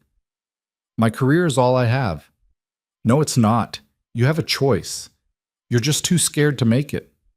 Mara, "Forget it. I'm sorry, that wasn't fair." But it was fair, and they both knew it. The conversation died, and they went back to work, the tension thick enough to cut. That night, Brennan didn't come to the house for dinner. Mara ate alone, angry at herself for pushing, angry at him for being stubborn, angry at the whole situation for being impossible. She was washing dishes when he finally came in, his expression troubled. "I wrote to Beck," he said without preamble. Asked if there was any way to extend the leave. He said no. "They need me back. There's a case in Wyoming, gang operating out of Cheyenne. They want me on it." Mara kept washing the plate in her hands, focusing on the rhythm of it. "Okay." "That's it? Just okay?" "What do you want me to say? That I'll wait for you? That we'll figure out some way to make this work with you riding off to chase criminals and me stuck here trying to keep the ranch alive? We both know that's not realistic. So we just stop? Pretend these last 2 months didn't happen?" She set the plate down, turned to face him. "I don't know what we do. I just know I'm not going to beg you to stay if you don't want to." "I do want to." "But not enough." His face hardened. "That's not fair. Life's not fair. If it was, my husband wouldn't be dead and my father wouldn't be dead, and I wouldn't be having this conversation with a man who's leaving in 4 days. 3 days, he corrected quietly. The air went out of her. 3 days. Somehow hearing it said out loud made it real in a way it hadn't been before. "I need air," she said, and walked out before he could respond. She went to the cemetery, to the 2 headstones that marked the graves of the men she'd loved. The moon was nearly full, bright enough to read the names carved in stone. Thomas Whitlock. Samuel Whitlock. Husband and father, gone too soon, leaving her to figure out how to survive alone. Except she hadn't been alone. Not for 2 months, anyway. And now she was about to be again, and the thought made her chest tight. "I don't know what to do," she said to the stones. To Thomas mostly, though her father probably had opinions too. "He's leaving, and I want him to stay, but I can't ask that. It's not fair to ask someone to give up their whole life for you. You wouldn't have done it. You chose this place, this life, and I fit into it. I don't know if he can do that. Don't know if I should even want him to." The stones didn't answer. They never did. She heard footsteps behind her and knew without looking it was Brennan. He stood a few feet away, giving her space but making his presence known. "I'm not him," Brennan said quietly. "I can't be what he was to you. I don't want you to be." "Then what do you want?" Mara turned to face him, this man who'd become essential when she wasn't paying attention. "I want you to figure out what you want. Not what you think you should want. Not what's expected or safe or easy. What you actually want. And then I want you to be brave enough to choose it. And if what I want is impossible, then at least you'll know. At least you won't spend the rest of your life wondering." They stood there in the moonlight among the dead, and Mara thought about choices and consequences and the different kinds of courage it took to live a life instead of just surviving one. The last 3 days passed too quickly. They worked dawn to dusk on final repairs, both of them trying to cram as much as possible into the time they had left. The ranch looked better than it had in months, maybe better than it ever had. Fences solid, barn sound, house patched and whole. It was the kind of work that should have taken 6 months with one person or 3 months with two. They'd done it in 2 months of relentless effort. On the last night, they didn't talk about him leaving. They played cards instead, badly, both of them distracted. Mara won 3 hands in a row, and Brennan didn't even call her on the fact that she was obviously cheating. "You're going to let me get away with that?" she asked. "Seems fair. I've been cheating this whole time." "I know. I've known since the second week." He looked up, surprised. "And you didn't say anything?" "I liked watching you think you were getting away with it." Despite everything, he laughed. It was a good sound. She wanted to remember it. They went to bed eventually, separately like they had every night, and Mara lay awake listening to the house settle around her, listening to Brennan move around in the barn loft, getting his things together probably, preparing to leave. She must have slept eventually because she woke to gray dawn light and the sound of a horse being saddled. She dressed quickly and went outside to find Brennan with his gear already packed, his horse ready to go. He looked up when he heard her, his expression carefully neutral. "Didn't want to wake you." "Liar. You were going to leave without saying goodbye." "Thought it might be easier." "For who?" He didn't answer that, just tightened the last strap on his saddle and stood there, not quite looking at her. Mara crossed the distance between them, stopped in front of him close enough to touch, but not touching. "Thank you. For staying, for helping, for everything. You would have been fine without me." "Maybe. But I'm glad I didn't have to be." Something shifted in his expression. Pain, maybe, or regret. "Mara, don't!" She put a hand on his chest, felt his heart beating fast beneath her palm. "Don't make promises you can't keep. Just go. Do your job. Keep people safe. Be the marshal you're supposed to be." "And what about us?" "There is no us. There was 2 months of something good in the middle of something hard, and now it's over. That's all." "That's all?" "That has to be all. Anything else is just going to hurt worse." Brennan covered her hand with his, held it there for a moment. Then he leaned down and kissed her, soft and sad and final. When he pulled back, his eyes were bright. "If things were different, but they're not." "No, they're not." He mounted up, and Mara stepped back, wrapping her arms around herself against the morning cold. He looked down at her from the saddle, memorizing her face probably the same way she was memorizing his. "Take care of yourself," he said. "You too."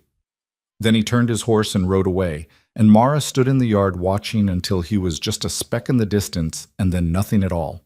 She went inside and made coffee, her hands steady. She had cattle to feed, fences to check, 100 small tasks that needed doing. The ranch didn't care that her chest felt hollow. The work didn't stop just because someone left. She'd survived Thomas leaving. She'd survived her father leaving. She'd survived this too. That's what she told herself anyway, as she drank her coffee and watched the sun come up over the mountains and tried not to count all the ways the house felt too quiet. 3 months passed. Fall came cold and early, frost on the ground by mid-September. Mara hired a ranch hand named Pete, an older man who'd worked ranches his whole life and didn't ask questions about why a young widow was running a place alone. He was competent and quiet and didn't mind that Mara outworked him most days. The ranch held, more than held. The cattle put on weight.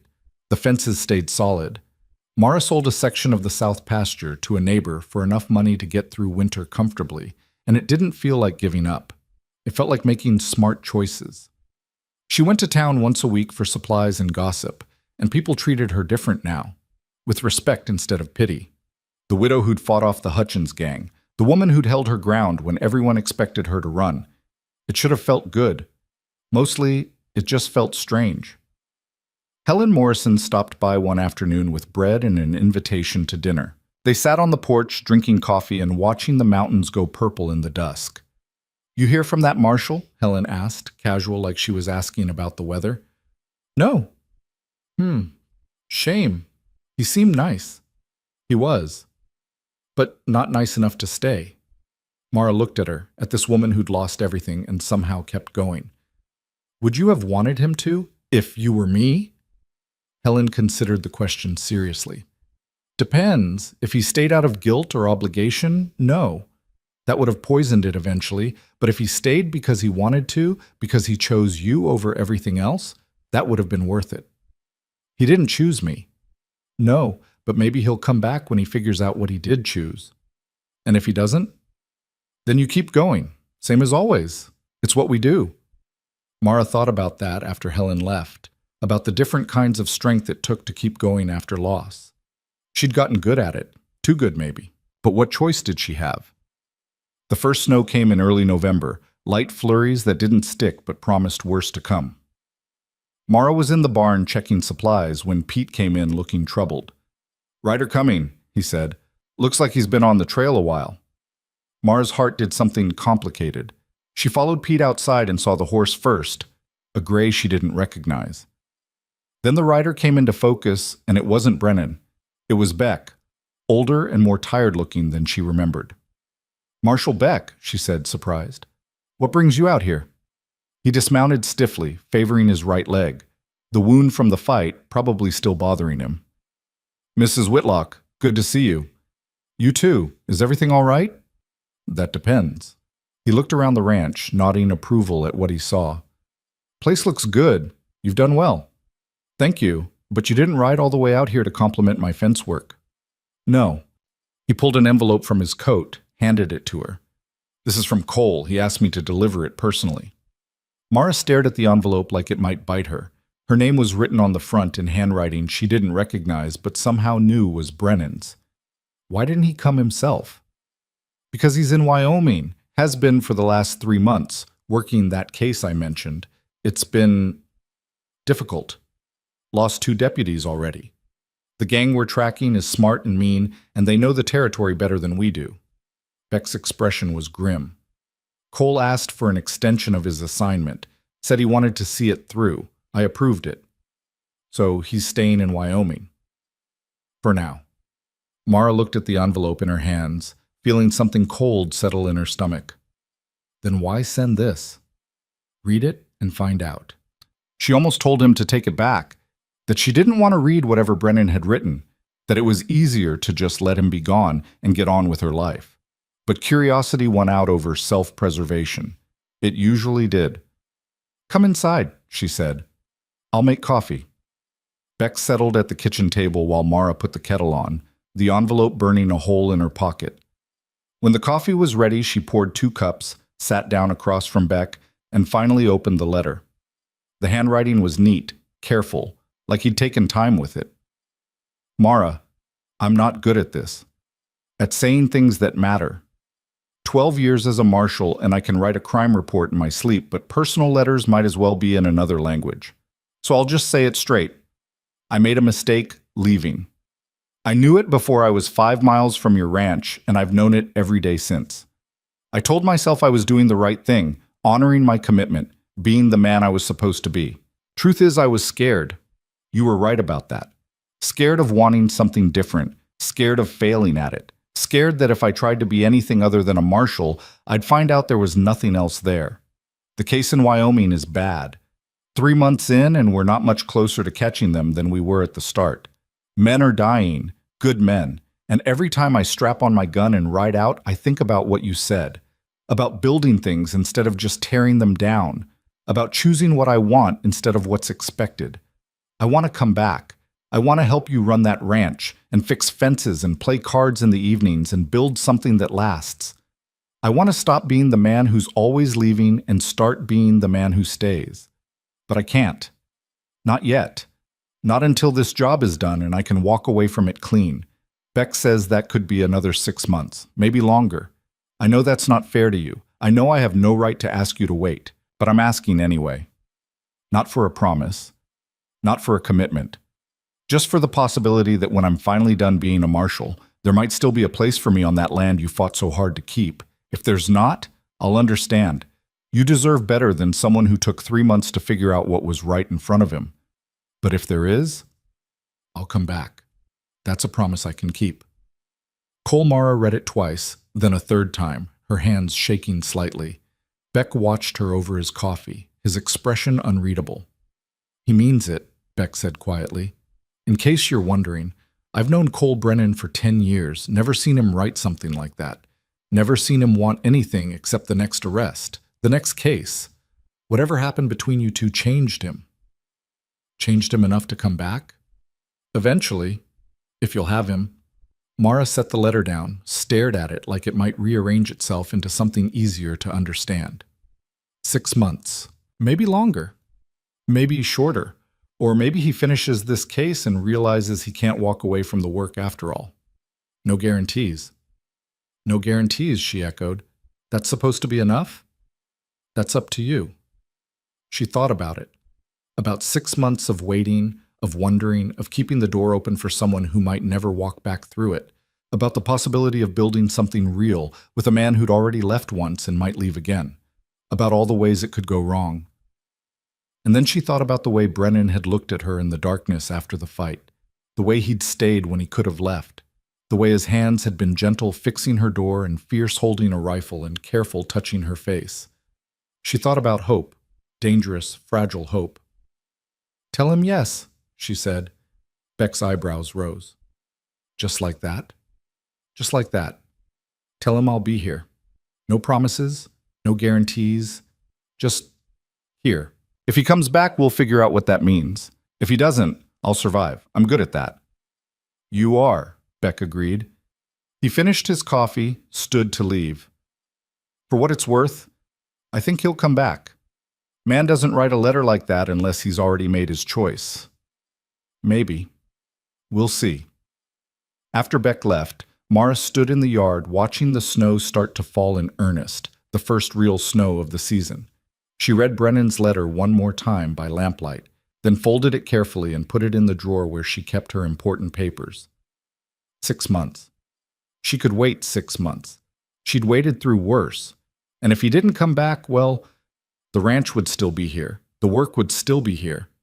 She'd still be here, fighting for every inch of ground because that's what she did.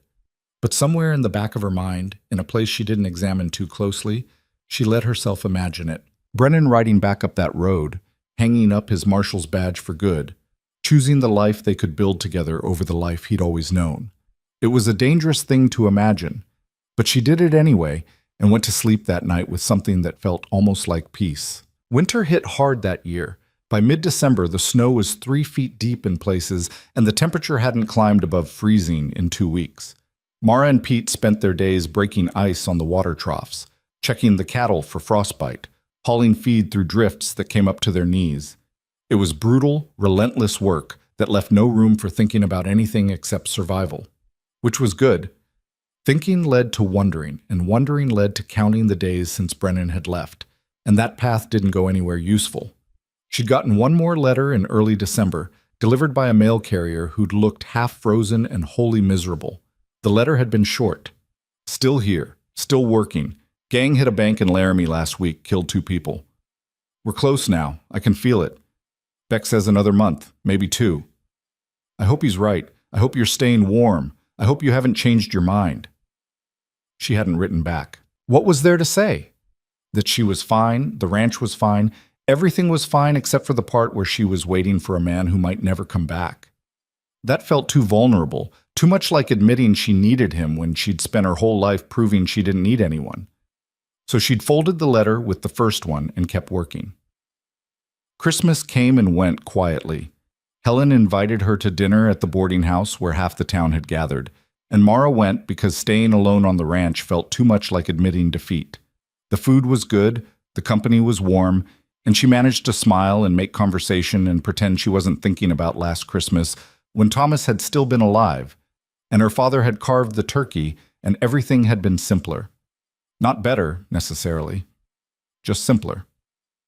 You holding up all right? Helen asked her privately, catching her in the kitchen while Mara was helping with dishes. Well enough. That's not what I asked. Mara scrubbed at a stubborn bit of gravy on a plate. I'm tired, Helen. I'm tired of fighting for everything, tired of doing it alone, tired of waiting for things to get easier and having them just get different instead. That Marshall coming back? I don't know. He says he is. But saying and doing are different things. Helen took the plate from her, dried it, set it aside. My Ed used to say that hope was the most dangerous thing on earth. that it would kill you faster than bullets or disease because it made you think things could be different than they were.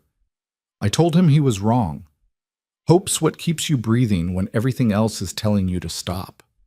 And if the thing you're hoping for doesn't happen, then you find something else to hope for. It's not about the specific thing, honey. It's about keeping that part of yourself alive that believes better is possible. Mara went home that night with Helen's words rattling around in her head. And when she got to the ranch, she found Pete had left a fire burning in the stove and a note saying he'd check the cattle in the morning so she could sleep in. It was a small kindness, the kind that didn't fix anything but somehow made everything more bearable. She went to bed thinking about hope and what it cost to keep believing in it. January brought a thaw, the temperature climbing just enough to turn the snow to slush and the roads to mud. Mara made the trip to town for supplies and came back to find a stranger on her porch. Young, maybe 20, with a badge on his chest and an official-looking envelope in his hand. "Mrs. Whitlock?" "That's me." "Deputy Marshal Williams. I have a message from Marshal Beck."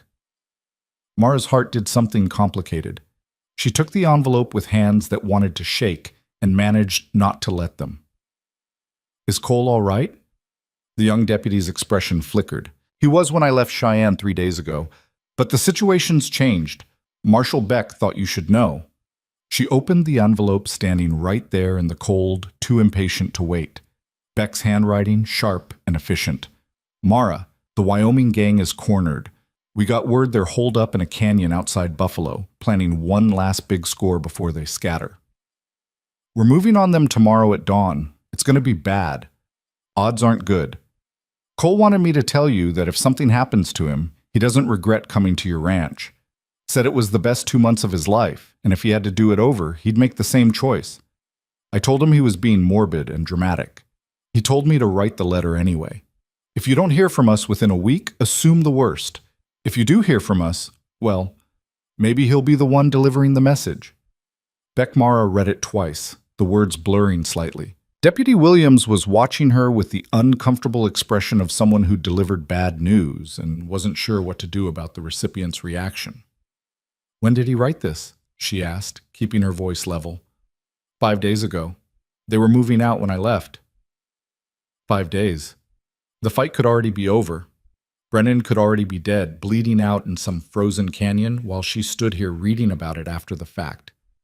"Thank you for bringing this," she managed. "Yes, ma'am. I'm sorry it's not better news." He left and Mara stood on the porch holding the letter, staring at nothing. Pete came out of the barn, took one look at her face and said, "What happened?" "Nothing. Maybe. I don't know yet."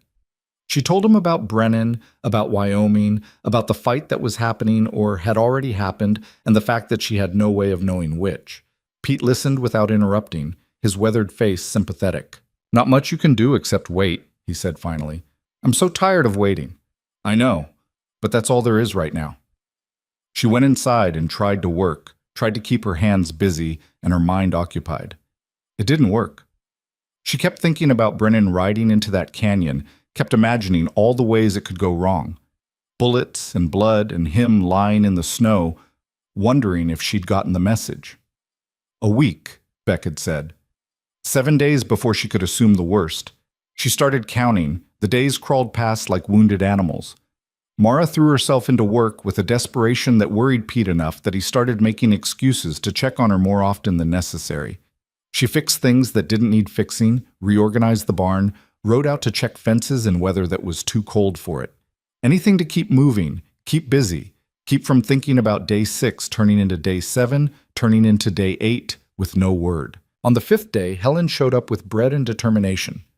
"You look terrible," she said, pushing past Mara into the kitchen. "Nice to see you too."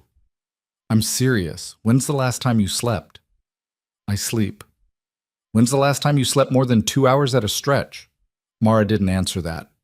Helen sighed and started making coffee, moving around the kitchen like she owned it. "You're going to make yourself sick, and for what? You don't even know if something's happened." "That's the problem. I don't know. I hate not knowing." "So go find out."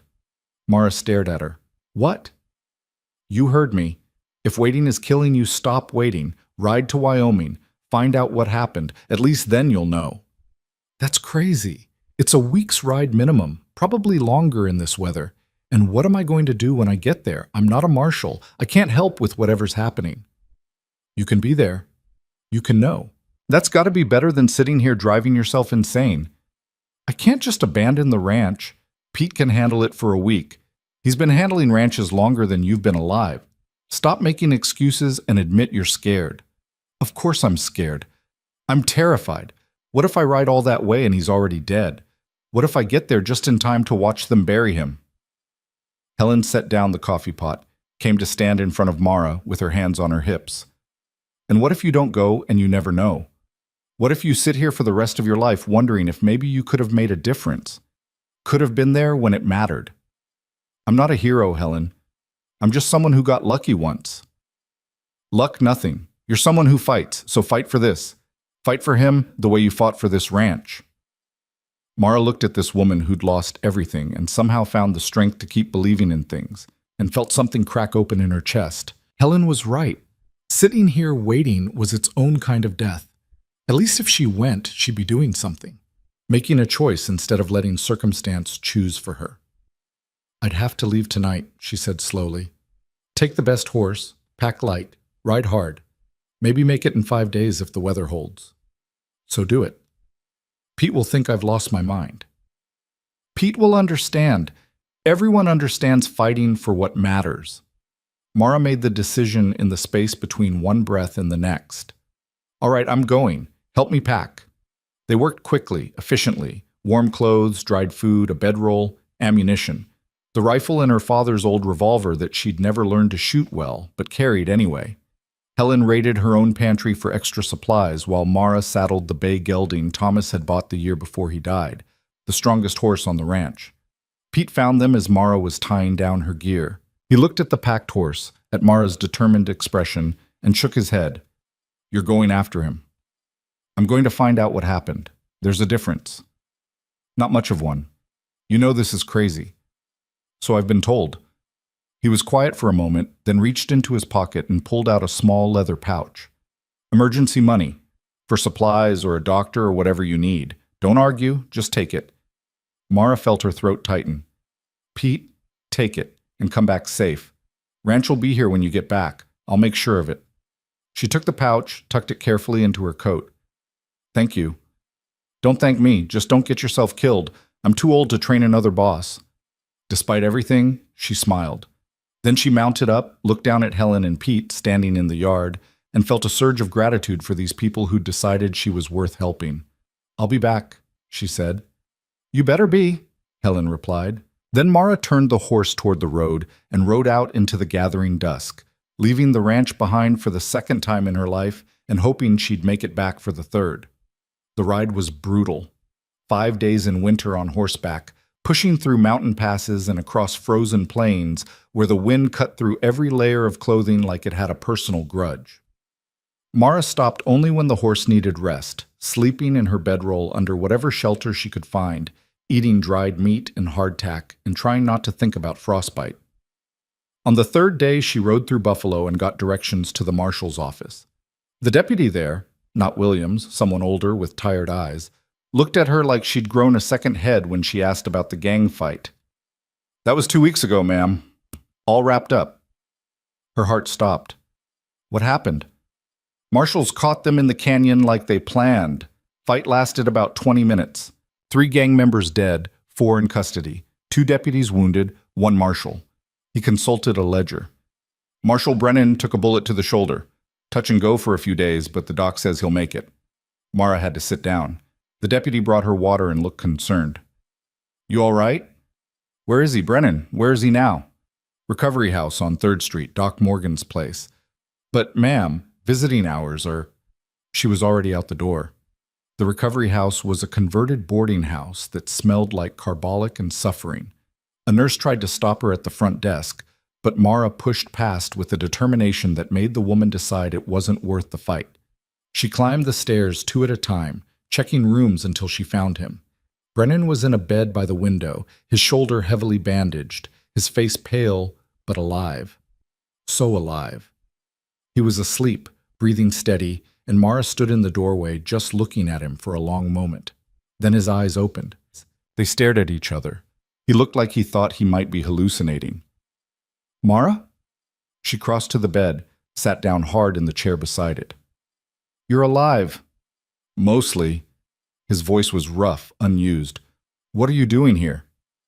Beck sent a letter, said the odds weren't good, said you might not make it. I waited 5 days and couldn't stand it anymore, so I rode here to find out what happened. You rode here? From Montana. In January. Apparently I'm not as smart as I thought I was. Something happened to his expression, something that looked like wonder mixed with disbelief. You came for me.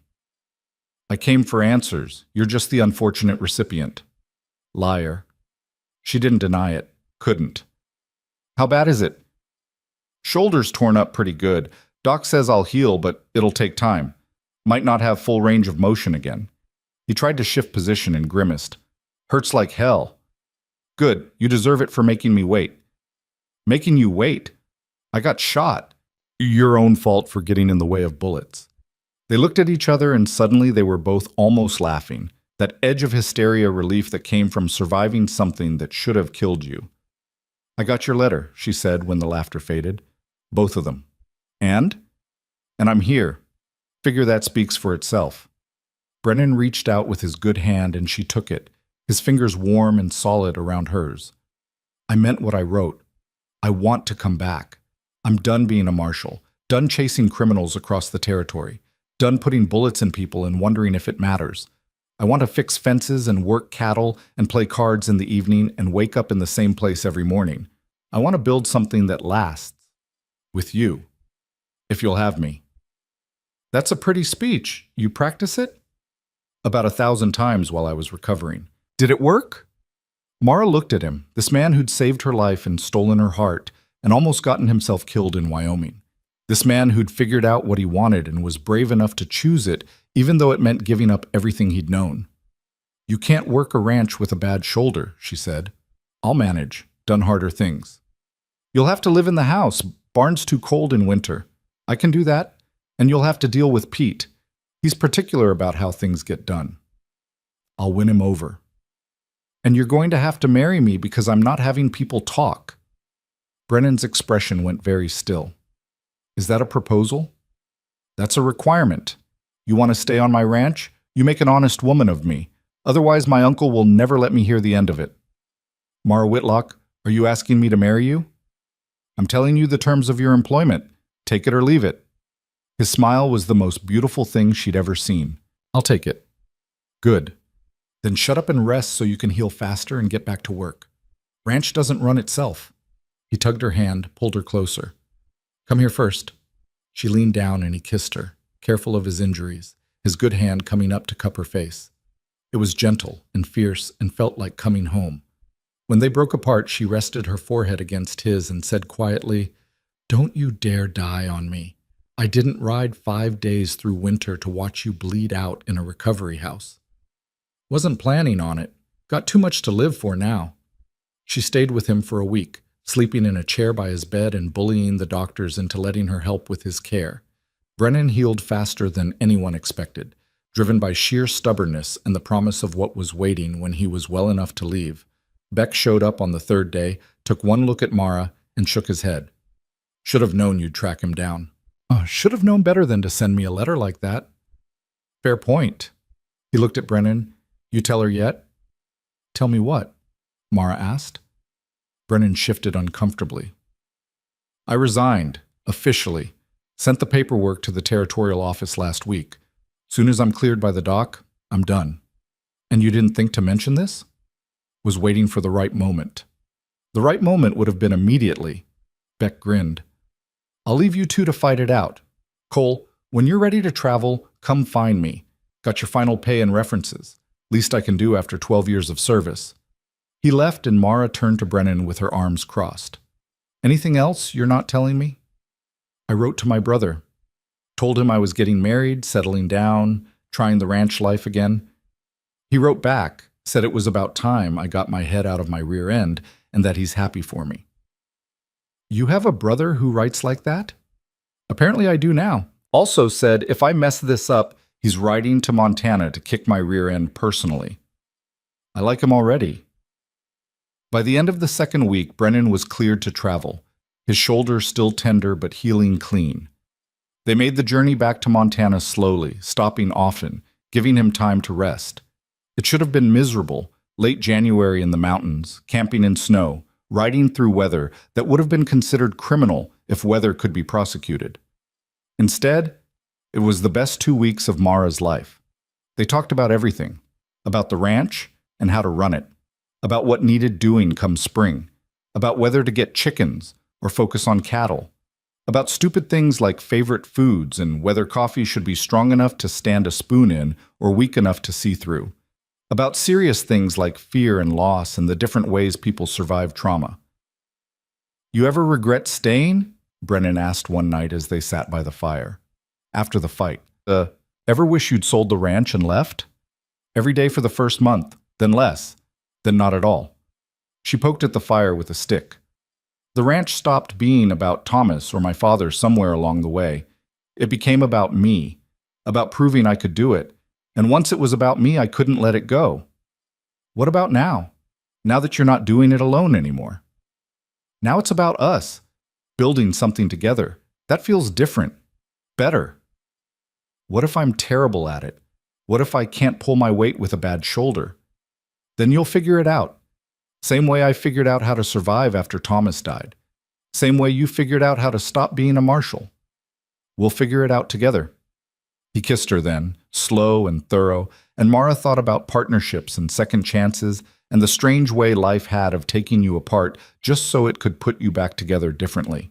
They made it back to the ranch on a Tuesday in early February, the sky clear and cold and achingly blue. Pete came out of the barn when he heard the horses, took one look at them together, and grinned. "About damn time." "Good to see you too, Pete," Mara said, dismounting. "Everything hold up all right?" "Ranch is fine, cattle are fine, I'm fine.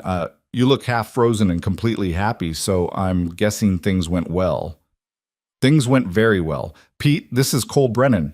He's going to be staying permanently." Pete looked at Brennan, at his bandaged shoulder, at the way he was already scanning the ranch like he was taking inventory. "Can you work?" "With time." "You any good at it?" "Good enough." "You gonna make her happy?" "Going to try my best." Pete nodded like that settled something. "Good. Because if you don't, I've got a shotgun and no moral objections to using it." "Understood." They settled in quickly, the three of them falling into a rhythm that worked better than Mara had expected. Brennan's shoulder limited what he could do at first, but he was useful anyway, helping with the smaller tasks, planning the spring work, learning the specific quirks of Mara's operation. Pete warmed to him inside a week, especially after Brennan fixed the henhouse door that had been sticking for months. "Man's got good hands," Pete told Mara approvingly. "Shame about the shoulder, but he'll heal. They usually do." They were married in March by the circuit preacher who came through Elkhorn twice a year.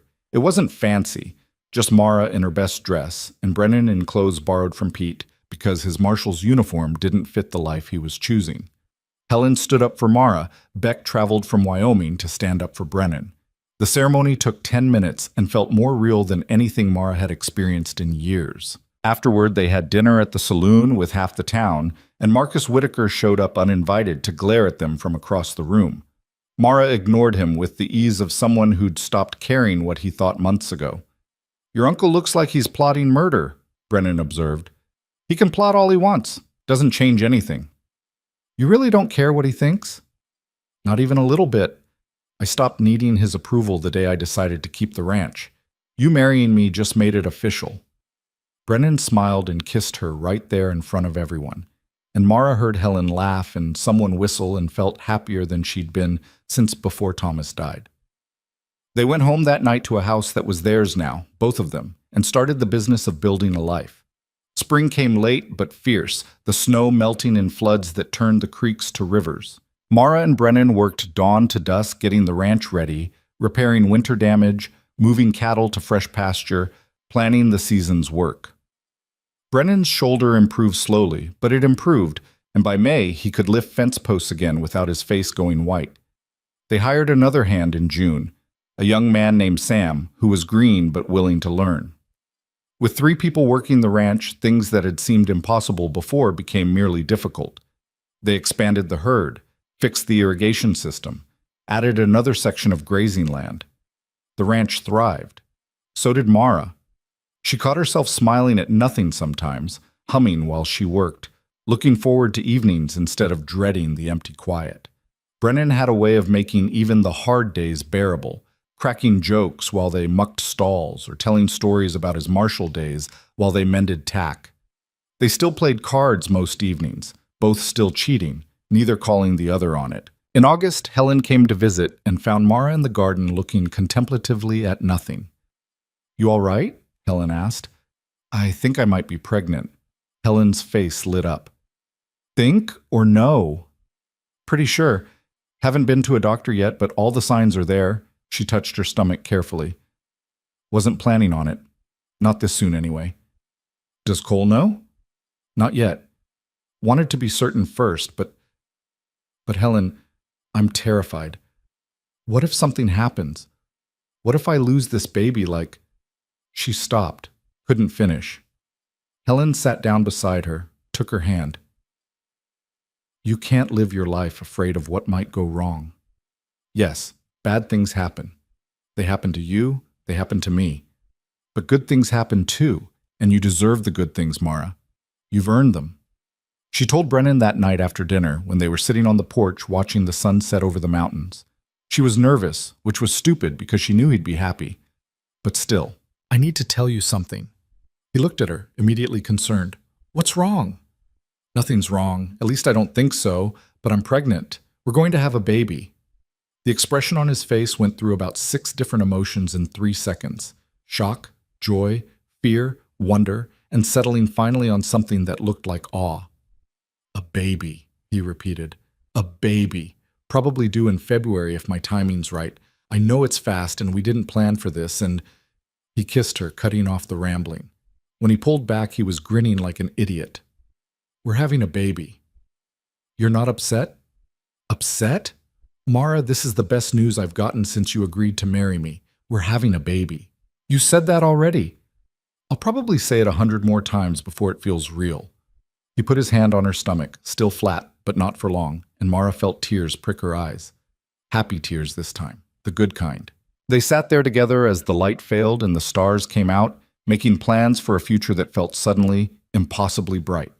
A nursery in the spare room, names to consider. Whether to hire more help so Mara could rest in the last months. All the small practical details that added up to a life being built from scratch. The baby came in early March during the worst snowstorm in 20 years. The doctor almost didn't make it through the drifts, and there was a tense hour where Mara thought she might have to deliver with just Brennan and Helen's help. But Doc Morgan arrived, cranky and half frozen, and 6 hours later Mara was holding her daughter while Brennan sat beside her looking shell-shocked. "She's so small," he said for the 3rd time. "That's how babies work." "She's perfect." "She's wrinkled and red and screaming. She's many things, but perfect isn't one of them." "She's perfect," he insisted. They named her Sarah, after Mara's mother. She had Thomas's dark hair and Brennan's eyes, and Mara's stubborn chin. She was loud and demanding and absolutely tyrannical from day one. Mara had never been so exhausted or so happy in her entire life. The ranch adjusted to accommodate its newest member. Pete built a cradle that would have survived a tornado. Helen brought baby clothes and advice. Sam took on extra work so Mara could rest. Brennan turned out to be surprisingly good with babies, walking Sarah for hours when she was fussy, singing her songs in a rough voice that somehow always put her to sleep. Mara watched him one night, holding their daughter and swaying gently, and thought about all the versions of her life that could have happened. The one where she'd left after Thomas died. The one where she'd refused the marshal's help and died fighting the gang alone. The one where she'd sent Brennan away instead of asking him to stay. All those other versions felt like different people living different lives. This version, the one where she'd fought and survived and built something new from the ashes of what she'd lost, this was the real one, the one that mattered. "What are you thinking about?" Brennan asked, catching her watching. "How lucky we are." "Luck had nothing to do with it. You fought for this, for all of it." "We fought for it." "Fair enough. He looked down at Sarah, sleeping now against his shoulder. You think she'll grow up to be stubborn like her mother? Without question. Poor kid doesn't stand a chance. She'll be fine. She comes from tough stock. They stood there together in the quiet house, their daughter asleep between them, and Mara felt something settle in her chest that she recognized belatedly as contentment. Not the absence of struggle. The ranch would always be a fight, life would always be hard, but the presence of something worth fighting for. The years that followed weren't easy. There were droughts and harsh winters, cattle lost to disease, fences blown down in storms. There were arguments about money and work and how to handle Sarah when she turned out to be every bit as stubborn as predicted. There were days Mara wanted to scream from frustration, and nights she fell into bed too exhausted to see straight. But there were good days too, more of them than bad. Days when the work went smoothly and the weather cooperated. Evenings on the porch with Brennan while Sarah played in the yard. Mornings waking up next to someone who'd chosen her every single day and kept choosing her. Marcus eventually gave up trying to buy the ranch and settled for bitter acceptance. Beck retired from the Marshal Service and moved to Elkhorn, where he opened a security business and became a regular at their dinner table. Helen remarried, a widower from town who made her laugh and didn't mind that she spoke her mind. Pete worked the ranch until he was 72, then finally accepted that maybe it was time to slow down. They gave him a cottage on the property, and he spent his retirement fishing and complaining about how Sam and the newer hands didn't do things right. Sarah grew up wild and fearless, riding before she could walk properly, learning to work cattle before she learned to write. She had Mara's determination and Brennan's calm and absolutely no patience for people who underestimated her because she was a girl. She's going to be a handful, Brennan said one day, watching their 8-year-old daughter rope a calf with alarming accuracy. She already is. Think she'll stay and run the ranch? I think she'll do whatever she wants and we'll support her either way. That's what you do when you love someone. He pulled her close, kissed the top of her head. When'd you get so wise? I've always been wise. You were just too stubborn to notice. They stood there watching their daughter work.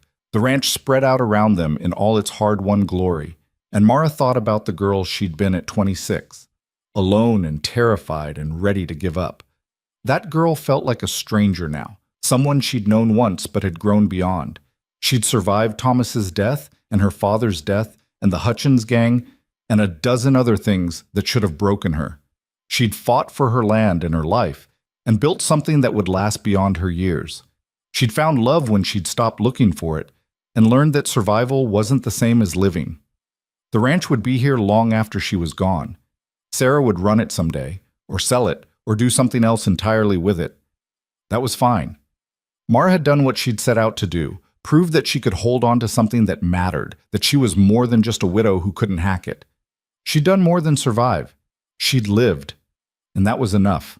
The sun was setting over the mountains, painting the sky in shades of gold and crimson. Brennan's arm was warm around her shoulders. Sarah was laughing at something Sam had said. The house stood solid behind them, patched and painted and thoroughly lived in. Mara looked at all of it, the ranch, the people, the life she'd built from nothing but stubbornness and refusal to quit, and felt something rise in her chest that might have been pride or might have been peace. Either way, it felt like home.